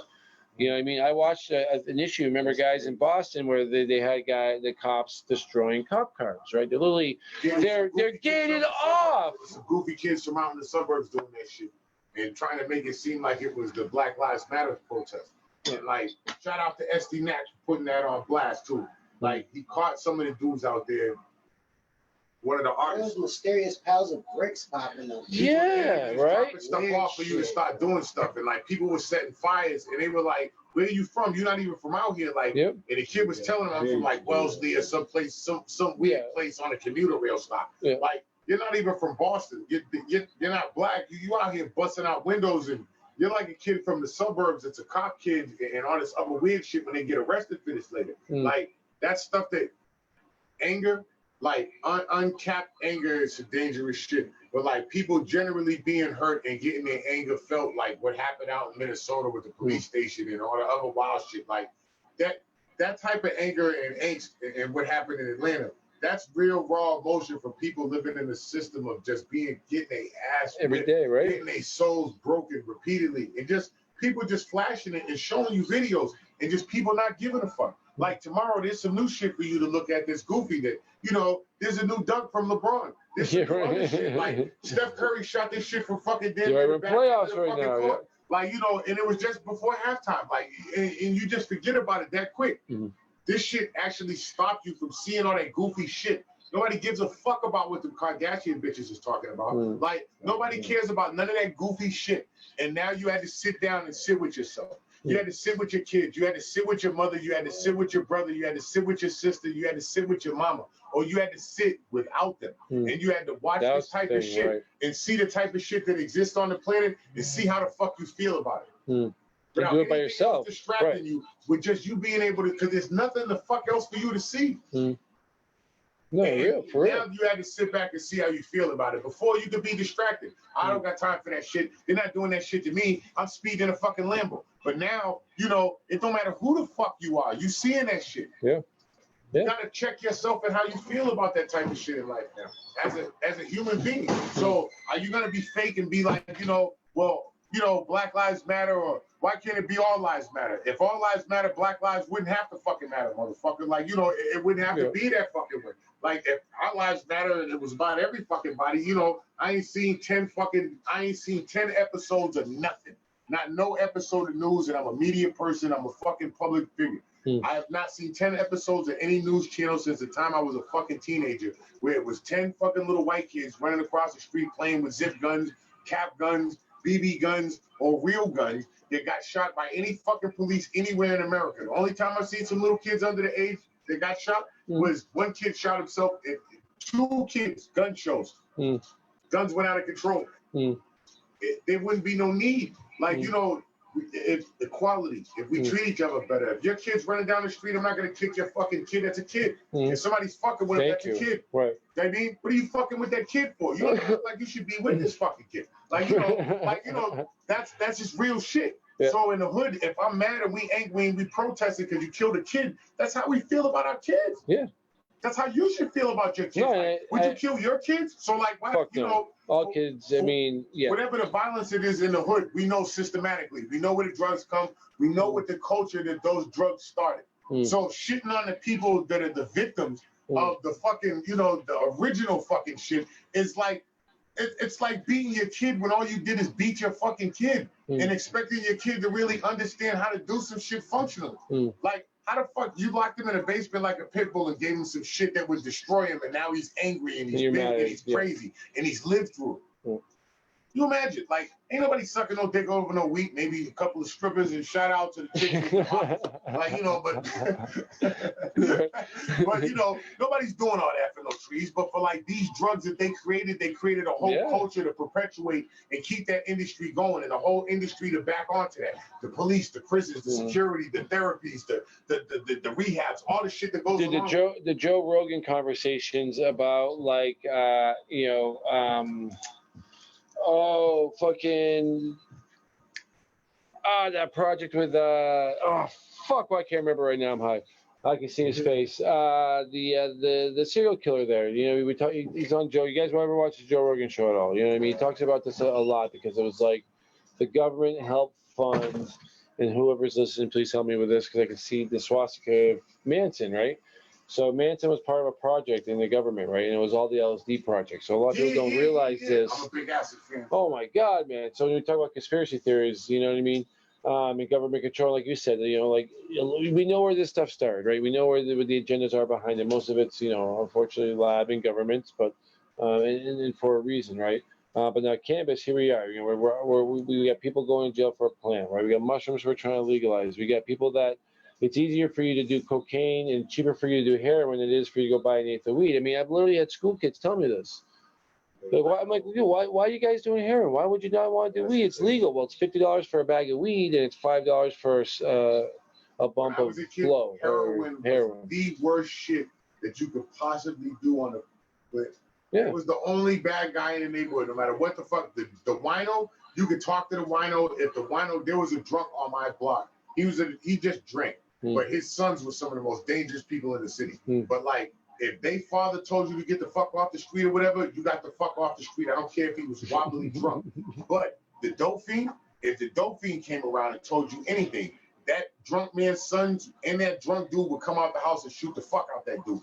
That was the person that was used. When you're a dope fiend, you don't care. Now all of a sudden, we turn to a society where we promote, execute, and billboard being a dope fiend. Promethazine, perks, oxys. Like when I went to a hospital, I was in it's perpetuation of like you said before. They gave me Tylenol 3. That's what the fuck they gave me. I broke both my fucking wrists. When I came as an adult and I got hurt doing something or whatever, like rolling off my motorcycle or whatever, they tried to give me like straight Oxycontins, not hydrocortisone, like straight Oxy 30s. Like I didn't even want no shit like that. Like I was gonna go smoke. I got out the accident. I was good. I gave somebody that bottle of pills and they like damn near cried like I just gave them like a brick. And for me, weed does it for me. I do acid. I like mushrooms. You know, I'm into the 420 culture. So like all the different strains and variants I fuck with because I like promoting a culture that doesn't kill us, that promotes healing us, that I know comes from the creator. What you do with it, when you try to do it naturally, that makes it better to make us better because I love us is what I want to see. That's it. Really, right? I love us. Later on, to clarify, I don't want what you want. I want what you want for you. Dude, I like how you say a lot of this stuff because it brings me to a topic that, you know, I actually personally had an issue on my Facebook recently, so whoever's tuning in can associate this. You know, we had a little kid to get shot on a bicycle a few weeks ago, right? Yeah. To me, you made a great point. I see somebody with an issue that shot a kid in a front yard, right? I don't think, but I saw that. Right, and you see how, and then, like some of the reactions from it are ridiculous. If somebody takes this right, I hope you don't. I hope you take this right. And understand. You gotta be compassionate. You know, how hard is it to be compassionate in America, right? I understand. I love us. You can't. Well, people don't have the heart to write stuff like that. Damn. The thing is cold. I mean, I understand we're in a rough place right now. How do we get around this though? Like, I mean, we're talking about cultures, like you were saying earlier, like communication. 85%, right? Like you have to have 85% communicate. Are we communicating right now? All right. I love us. So this is what I'm going to say. And I hope both families take this and please take this blessing right. I think that we lose two people when something like that happens. Because we just lost a baby that doesn't even get a chance to live, to grow, to be something beautiful, be something bad, but be something. Who knows? Has a chance. No matter, it has a chance to grow and be whatever God chose it to be on this planet, so it could play out its destiny. Now, the other person who I'm pretty, you know, I don't know because I'm not standing there. I wasn't on the block. I don't know what the situation was. I don't know what the original argument or the altercation was, but I'm pretty sure that I could bet 99% chance that at no point in the beginning of that dude's day, the middle of that dude's day, the start of that argument, the middle of it, or the end of it, that person want that little boy to die from any part of that altercation. That's not the way that I see that. Like, even at our angriest, they can say what they want about ghetto youth. They can say what they want about the ghetto. They can say what they want about the poor in this country or in any part of the countries in the world that have ghettos, provados, grottos, what shanty towns, whatever the fuck it is. The one thing we do value more than anything that makes us more what you would call bloodthirsty, it would just, for us, more in pain and heartbroken enough to make us go out and attempt to take another person's life is the loss of a life and how painful we feel if you come from these environments. It's not because we want to be tough and want to be hard.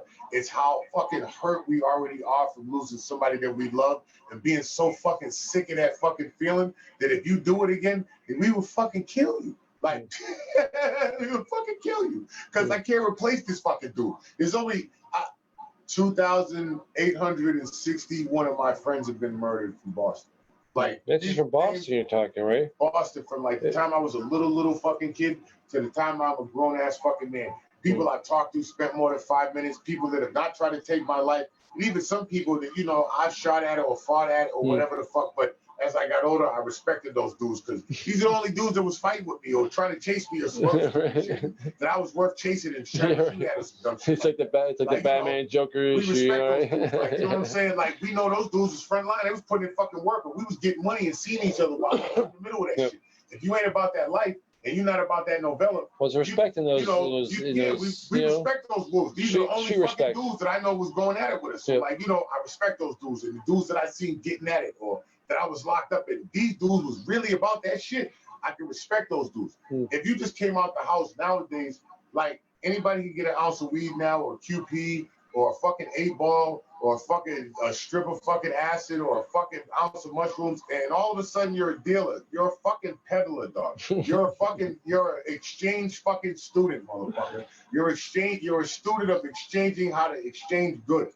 And you don't know a motherfucker that can have a truck delivered to your motherfucking house full of shit. You are not the fucking plug, man. Yeah, right. Put those fucking chains away. Like, you know, like it just makes you look tacky and so much not like the dudes that are serious, the manufacturers that grow, that really can give you some shit. Put the money in. Those dudes look so normal. You would walk right past these motherfuckers all goddamn day long if you didn't know what the brands are and the companies or whatever the fucking shit that they're doing. You know what I mean? Because nobody's really trying to live like that. The people, but they tell the ghettos like that. If you want to be successful, if you want to know, let a motherfucker know that you're really about this life, that you're supposed to have certain false inspirations, right? Not have the manufacturing materials, but having the tricks that come from having the manufacturing materials, being able to manufacture, distribute, and get your own money legally. Like, this is the game now that I'm happy that we're meeting, and I'm getting to meet more people in this industry, and they're showing people. Like, me talking to you right now is showing some dude in Orchard Park right now that, you know, yo, I probably can get my bakery, or I probably can get my restaurant and have a food truck where, you know, I can have some fucking infused cookies or some shit like that and partner with some people that's really about their shit. I got a couple of dollars, and I know some people that's creative and do some shit.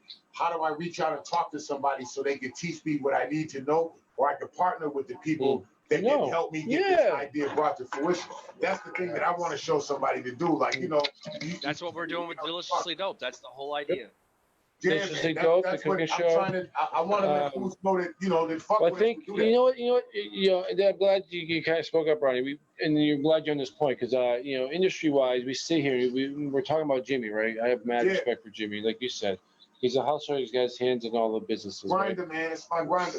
We're talking about ways to work around. We're talking about ways to establish, and like, for a while there, and you guys, maybe you'll agree with me or not, but it seemed like we had camaraderie in our industries, cannabis, music, right? Then we all go our own ways, and the wars start, right? Remember East West Coast, hip hop wars. We have wars everywhere, right? You remember like that, Pac and all that shit. You know, Big E goes down, and like it really changed everything. It kind of like pushed everybody almost away from hip hop in a way. You remember it kind of died, right? Then like all these other, it was like the pop. That's when pop called, like the pop kind of came in, right, and like took over because it was a fucking happy, dancey. Like I could get my mind off this shit. The fun and the unity, the communal prayer, like, you know.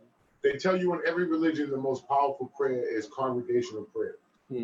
So when you get a bunch of people that can get together and rock and worship in the temple of hip hop, like, you know, some dudes that are really saying some dope ass shit that really got their whole shit together, it made you feel like you were not just a part of something, that you were the something. You know what I mean? And it made people be a part of the movement. When the violence started and people, like the record companies, figured, we can take a couple of these elements the fuck out of the equation. Like, remember, there's 4 elements to hip hop.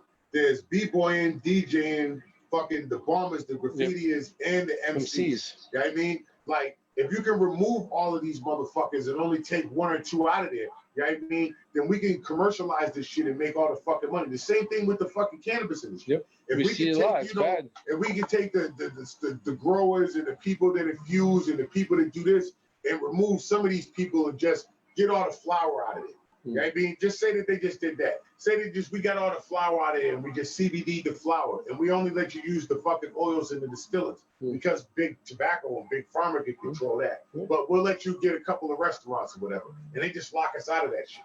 You know what I mean? That's kind of what they did with hip hop. They you know, they started making these companies, and then umbrella companies came in and signed in. Like, there wasn't no more just Def Jam or Tommy Boy. They became corporate, right? They started making these fucking labels corporate. Russell Simmons don't own fucking Def Jam. He's not unwelcome in the building 24 hours whenever the fuck he wants to walk through there. I mean, basically, these guys laid the foundation down to somebody walk in and to buy it. So it's a different culture. Bring it to the next level. We got to show dudes what tomorrow looks like. Because right now, if we don't, just like the cannabis industry, we're in the same cusp at the same crossroad right now. We're at the beginning stage of, we're at the beginning of the end. We're at the beginning of the end. We're at the beginning of a beautiful end. Like for them, like everything that existed before, that they told us that we couldn't do, that was wrong, that was a drug. We're doing it. We're doing it. Bad for the people. We're now able to do that, manufacture that, and mainstream produce that to the world. So what the fuck are we gonna do with it? Right. Who's gonna be smart enough to partner with the right people? Who's gonna be smart enough to get their shit together so they communication, they network, the people that they get to talk to and communicate with is 85% better than everybody the fuck else is. Yeah. That's how we got that plan. Yep. We've devised a few plans. I mean, literally what you said is it. Like, how do you proceed? I mean, you brought up some great names, Jay-Z, Puff, right? These guys built networks, right? They didn't do it by themselves. They didn't claim the throne, right? They built brands. They did everything. Puff, I mean, Diddy had Andre Harrell, and he had Heavy D in him. He was an intern at Uptown. Diddy had a bunch of backbones. Diddy also came out with Grandfather MC, Jodeci, and Mary J. right off the gate with Craig Mack. This was his first starting lineup. Like, you know, when you Epic, come out right? with a lineup, you know what I mean? And Mary J, Craig Mack, like, come on. Then you get to find Biggie while you already got those dudes as a lineup. Jodeci, Mary. Yeah, but like you said that, like, you know, you have to establish a culture that's gonna bring those people to you, though, right? Yeah, it's the right, like, all right, it wasn't like he was grabbing everybody. He just stumbled upon these guys, right? Later. I don't want to get no hate mail. You got to have the right cell of people. Usually when you hear this word cell, it's usually used for some other fucking shit. But no, use you're this right. definition for a different term. Like, if you have a cell is a network of people that all these people don't necessarily all talk to each other, but because they all in some way connect and web to each other are in part of a network of people, of information.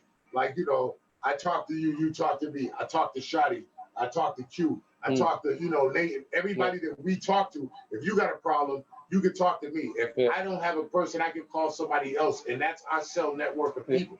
So with this, it's creating the best cell. It's creating the best nucleus and the best network of people so you can talk to and get the best information. And if you know people directly, then you can directly talk to people. Even if I got to get up, if there's no power, if there's no phones, if there's no electricity, if I know where you at because I know you and we communicate, I know I can get on a motorcycle and get to where the fuck you at, communicate, get the information, relay what we got to relay. If we all know one another and communicate with one another, before everything shuts the fuck off, we can all know where one another are. We can get to one another. We used to be able to use compasses. We used to be able to use, you know, we used to be able to use, you know, geographical locations and know where we are on the planet. We used to be able to chat stars. We used to be able to know where shit was by direction and breeze and water and wind. Well, we don't know shit now. Right? If you don't got no GPS, you no, we don't know 5 phone numbers. Anybody that's online right now, if you know 5 numbers, 5 phone numbers without looking at your fucking phone, chime in right the fuck now, I'll give you a free fucking CD. No, you're right, dude. Yeah, I don't even, you know, aside from my, like, dude, I've had girlfriends where I probably didn't remember their phone numbers. It's probably, maybe that might be the one few girl numbers I do remember. I'm not going to, sorry, dears, but whatever. But like literally though, like when we're growing up, though, that's what I was saying about culture earlier. Like when we grew up, we didn't have this shit, so we went out in the woods. We played with compasses, right? We learned about the sky, we learned about the stars, we learned how to read shit, we learned about constellations, right? That's the shit that we don't have anymore. You brought up a great point. You know, this is my point to everybody. What happens when they shut Facebook off tomorrow? We're soft. Oh yeah, just Facebook. That's it. Let's not talk power. Let's just talk Facebook. We'll die. And that's something that could literally happen. When Zuckerberg gonna fucking be pissed off enough to say fuck the Senate, fuck the government, fuck all you guys? I've created such an empire. Going to Africa and giving them free internet. Delete. I'm not giving them shit. Right? What happens? So like, look at where we're at right now. We're on Facebook. Well, how many people? You know what I mean? All day long. Facebook. So that creates a culture. It's a lifestyle. Facebook is a lifestyle. No, it's part. What happens if AT&T goes away? It's part of the culture now. What happens with your cell phones? It's not a part of the culture. It's a part of the culture now. Like social media and communicating on social media. Like, I remember first, before there was Facebook, for the people with Facebook with just a couple of pictures of your fucking tuna sandwich, like it's a marketing machine. It was now. MySpace before. Yes. And MySpace got out of hand because too many young girls was getting on MySpace and soliciting and all type of extra shit. That's a great platform. Going on. I miss that. I had an artist page. Like, you know, my stalker used to get at me every like 3 months or whatever, and I'd have to change my page. It was fucking crazy. So like when Facebook started, I seen the problems of Facebook before it started. Facebook, well, at least Facebook's changed. It's connected a lot of people, and it's helped a lot of people connect way more than MySpace and done more. But I've also seen the damage. Like I've seen the floozy pages. I remember the Pittsburgh floozies and the Boston bitch joints, and it was bad because I was seeing relationships, marriages, like. Yeah, and you're seeing it online now, right? These were comments said by people that you never knew who was saying the comments. Like, and for the Pittsburgh floozy joint, it was Taj. It was Taj. Yes, it was Taj and Jasmine. You know what I mean? I found this out later. People's cars were burned. People's marriages were destroyed. People got fired from their jobs. Like, people were fighting, and it weren't even the people that the comments were made from. It was people that were defending the people that the comments were about. And right then and there, like, I had to get Facebook because I had I just gotten like some weird production deal, like a development deal. So the company had me get a Facebook. I had somebody set it up for me in the whole nine, a new Gmail and everything. And I wouldn't go on it because me and my girlfriend got into a fight because she thought she was so paranoid because of that Facebook shit. She had thought I had made the page. Like, and I hated Facebook so bad that I didn't even want to be on my own Facebook that a label it gave me. Like, they set it up, put my face, you know, the pictures from the photo shoot and the whole nine when I signed, and I never wanted to go on. But that's how bad Facebook was. And when I seen the nastiness. Is it any better? And a little girl get bullied like 6 months later to a little, like a 14-year-old girl hung herself and killed herself. Yeah.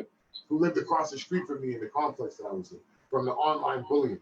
And when she had to go to school in fear. That's another issue. She's like 12, like to 14 years old. Like, that's an age range where you're supposed to be still learning about popsicles and SpongeBob and shit. Well, technology's changed that. Social media bullying from some kids that you never even talked to in school. Like, made you feel that bad about yourself that you felt like you wanted to die.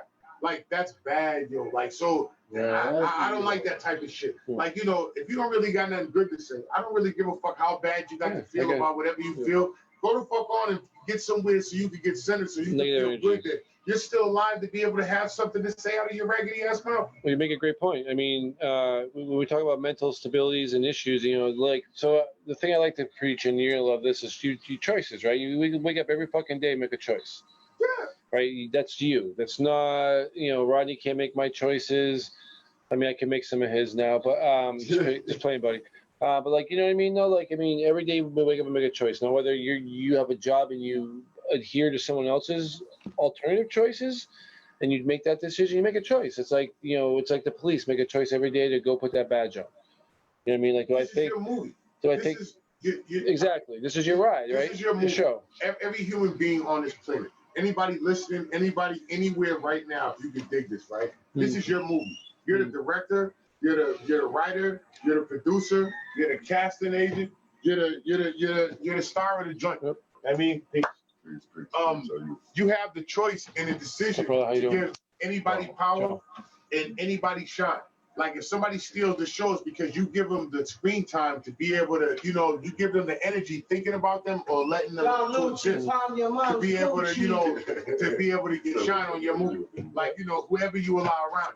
Oh, now, nice. With that said, like, if you're gonna go somewhere that's gonna bring you these problems, that's your decision. Like, if you're gonna do something that makes your life stressful or good, that's on you. If you want to go to school and learn something that's gonna make your life better, it's up to you to write that in your fucking scene so you can go fucking handle and do that. But if you don't do that, and you sit back and you just hate on somebody else for doing their shit, that's your fucking problem. Well, it's 90% of the hairs out there, right? You don't have to call no fucking body. Hear no fucking bullshit. You don't have to go down that neighborhood or that street or anywhere. You don't have to leave your fucking house. And you choose that response to the drama too, right? How you respond to somebody responding to you. Instead of, I'm 6'6", and I weigh like 210 pounds.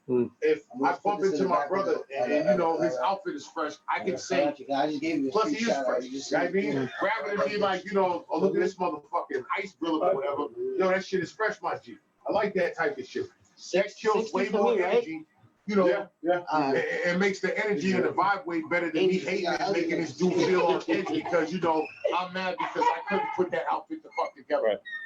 Or have the courage to rock that or be able to find that shit wherever the fuck he found it. Like, you know, congratulating is way better than hating.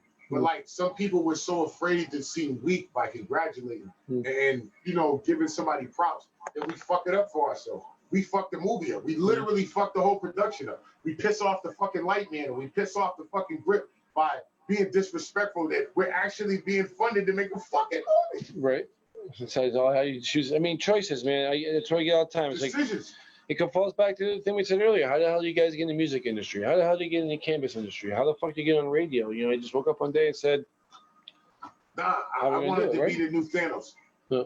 That's my shit. I plan to be the new Thanos. Like, not fuck the planet. You can have this shit. I want the whole universe to reckon have. Like, when I'm done putting it back together, then we can talk about whatever the fuck everybody talking about. Right. That's my whole fucking. Well, again, it's on the level you're on as well. Yeah, and I don't have no fucking disillusions that I can't, and I'm not that motherfucker. So like, I do that type of shit, and I do every process and every decision, every interaction and relationship with that same process.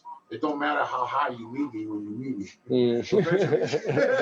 I'll be high enough that it'll matter. So I'd rather fuck with the people that I met while I was at different stages of my highness. Yep. So, those are the people that I can talk to when I have the whole fucking universe.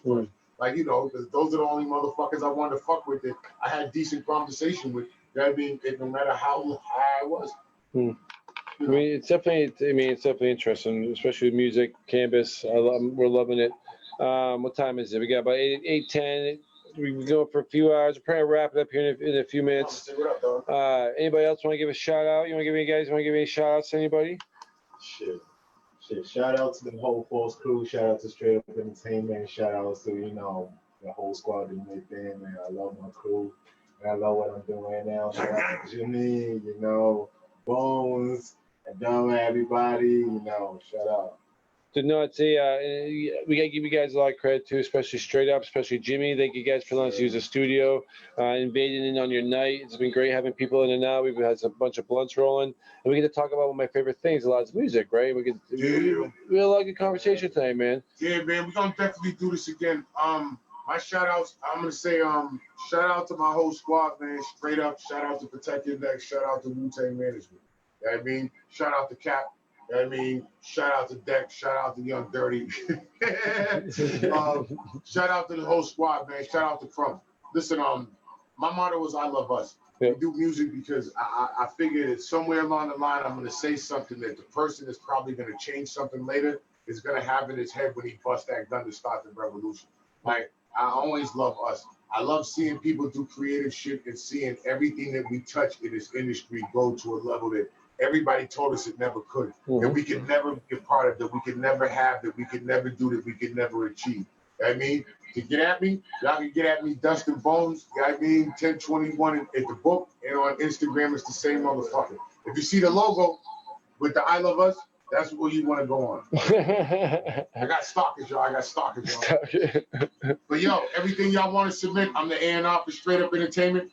So if y'all got music, if y'all got projects y'all want to hear, if y'all got something that y'all want to do and y'all want to pair with some music, because we are, where music meets entertainment and fashion and all that shit. Our designers are in the building. We got, we got a studio, we got clubs, we got bars. We in this dispensary shit. Yeah, we got stores opening up right around the corner here. Kush Squad, you already know what it is. Shout out to Bubba Kush. That was dope, man. That was dope seeing you film today. That was proper, man. And shout out to In the Weeds, man. I got it right? Yeah, In the Weeds, man. It's that easy. Legitimately. That's shit. You gotta hustle, man. So life is always in the weeds. That's how I put it, right? So come join me.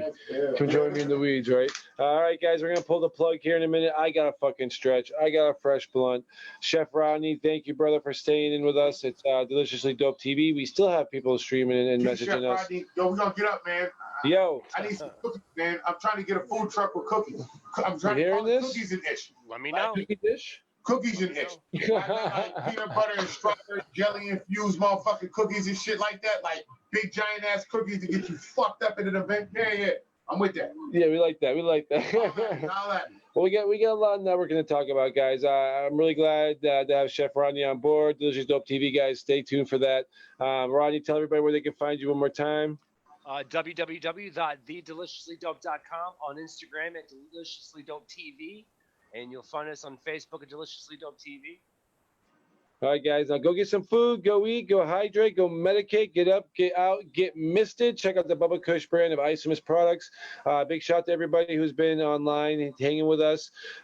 Tim, what's going on? Angela, Kenna, Eric, guys, thank you for tuning in. We're going to be off, guys. If you guys want to find the copy of these streams, are going to be put up on our YouTube pages on In the Weeds. You can find us there, and you can go right to our pages. And make sure you give these guys some likes, some love, and stay tuned. We got a lot coming your way real soon. And we'll be back next week at 4:20 p.m. Get blazed with us. Peace. We're out. Let's see if I can figure this out now, right? I'm so hungry and tired. All right, Rodney, we'll talk soon. I'll hit you up on the way home, brother. All right, man. See you. All right, See you guys. Thanks for your time. Peace, my dude. Later, guys.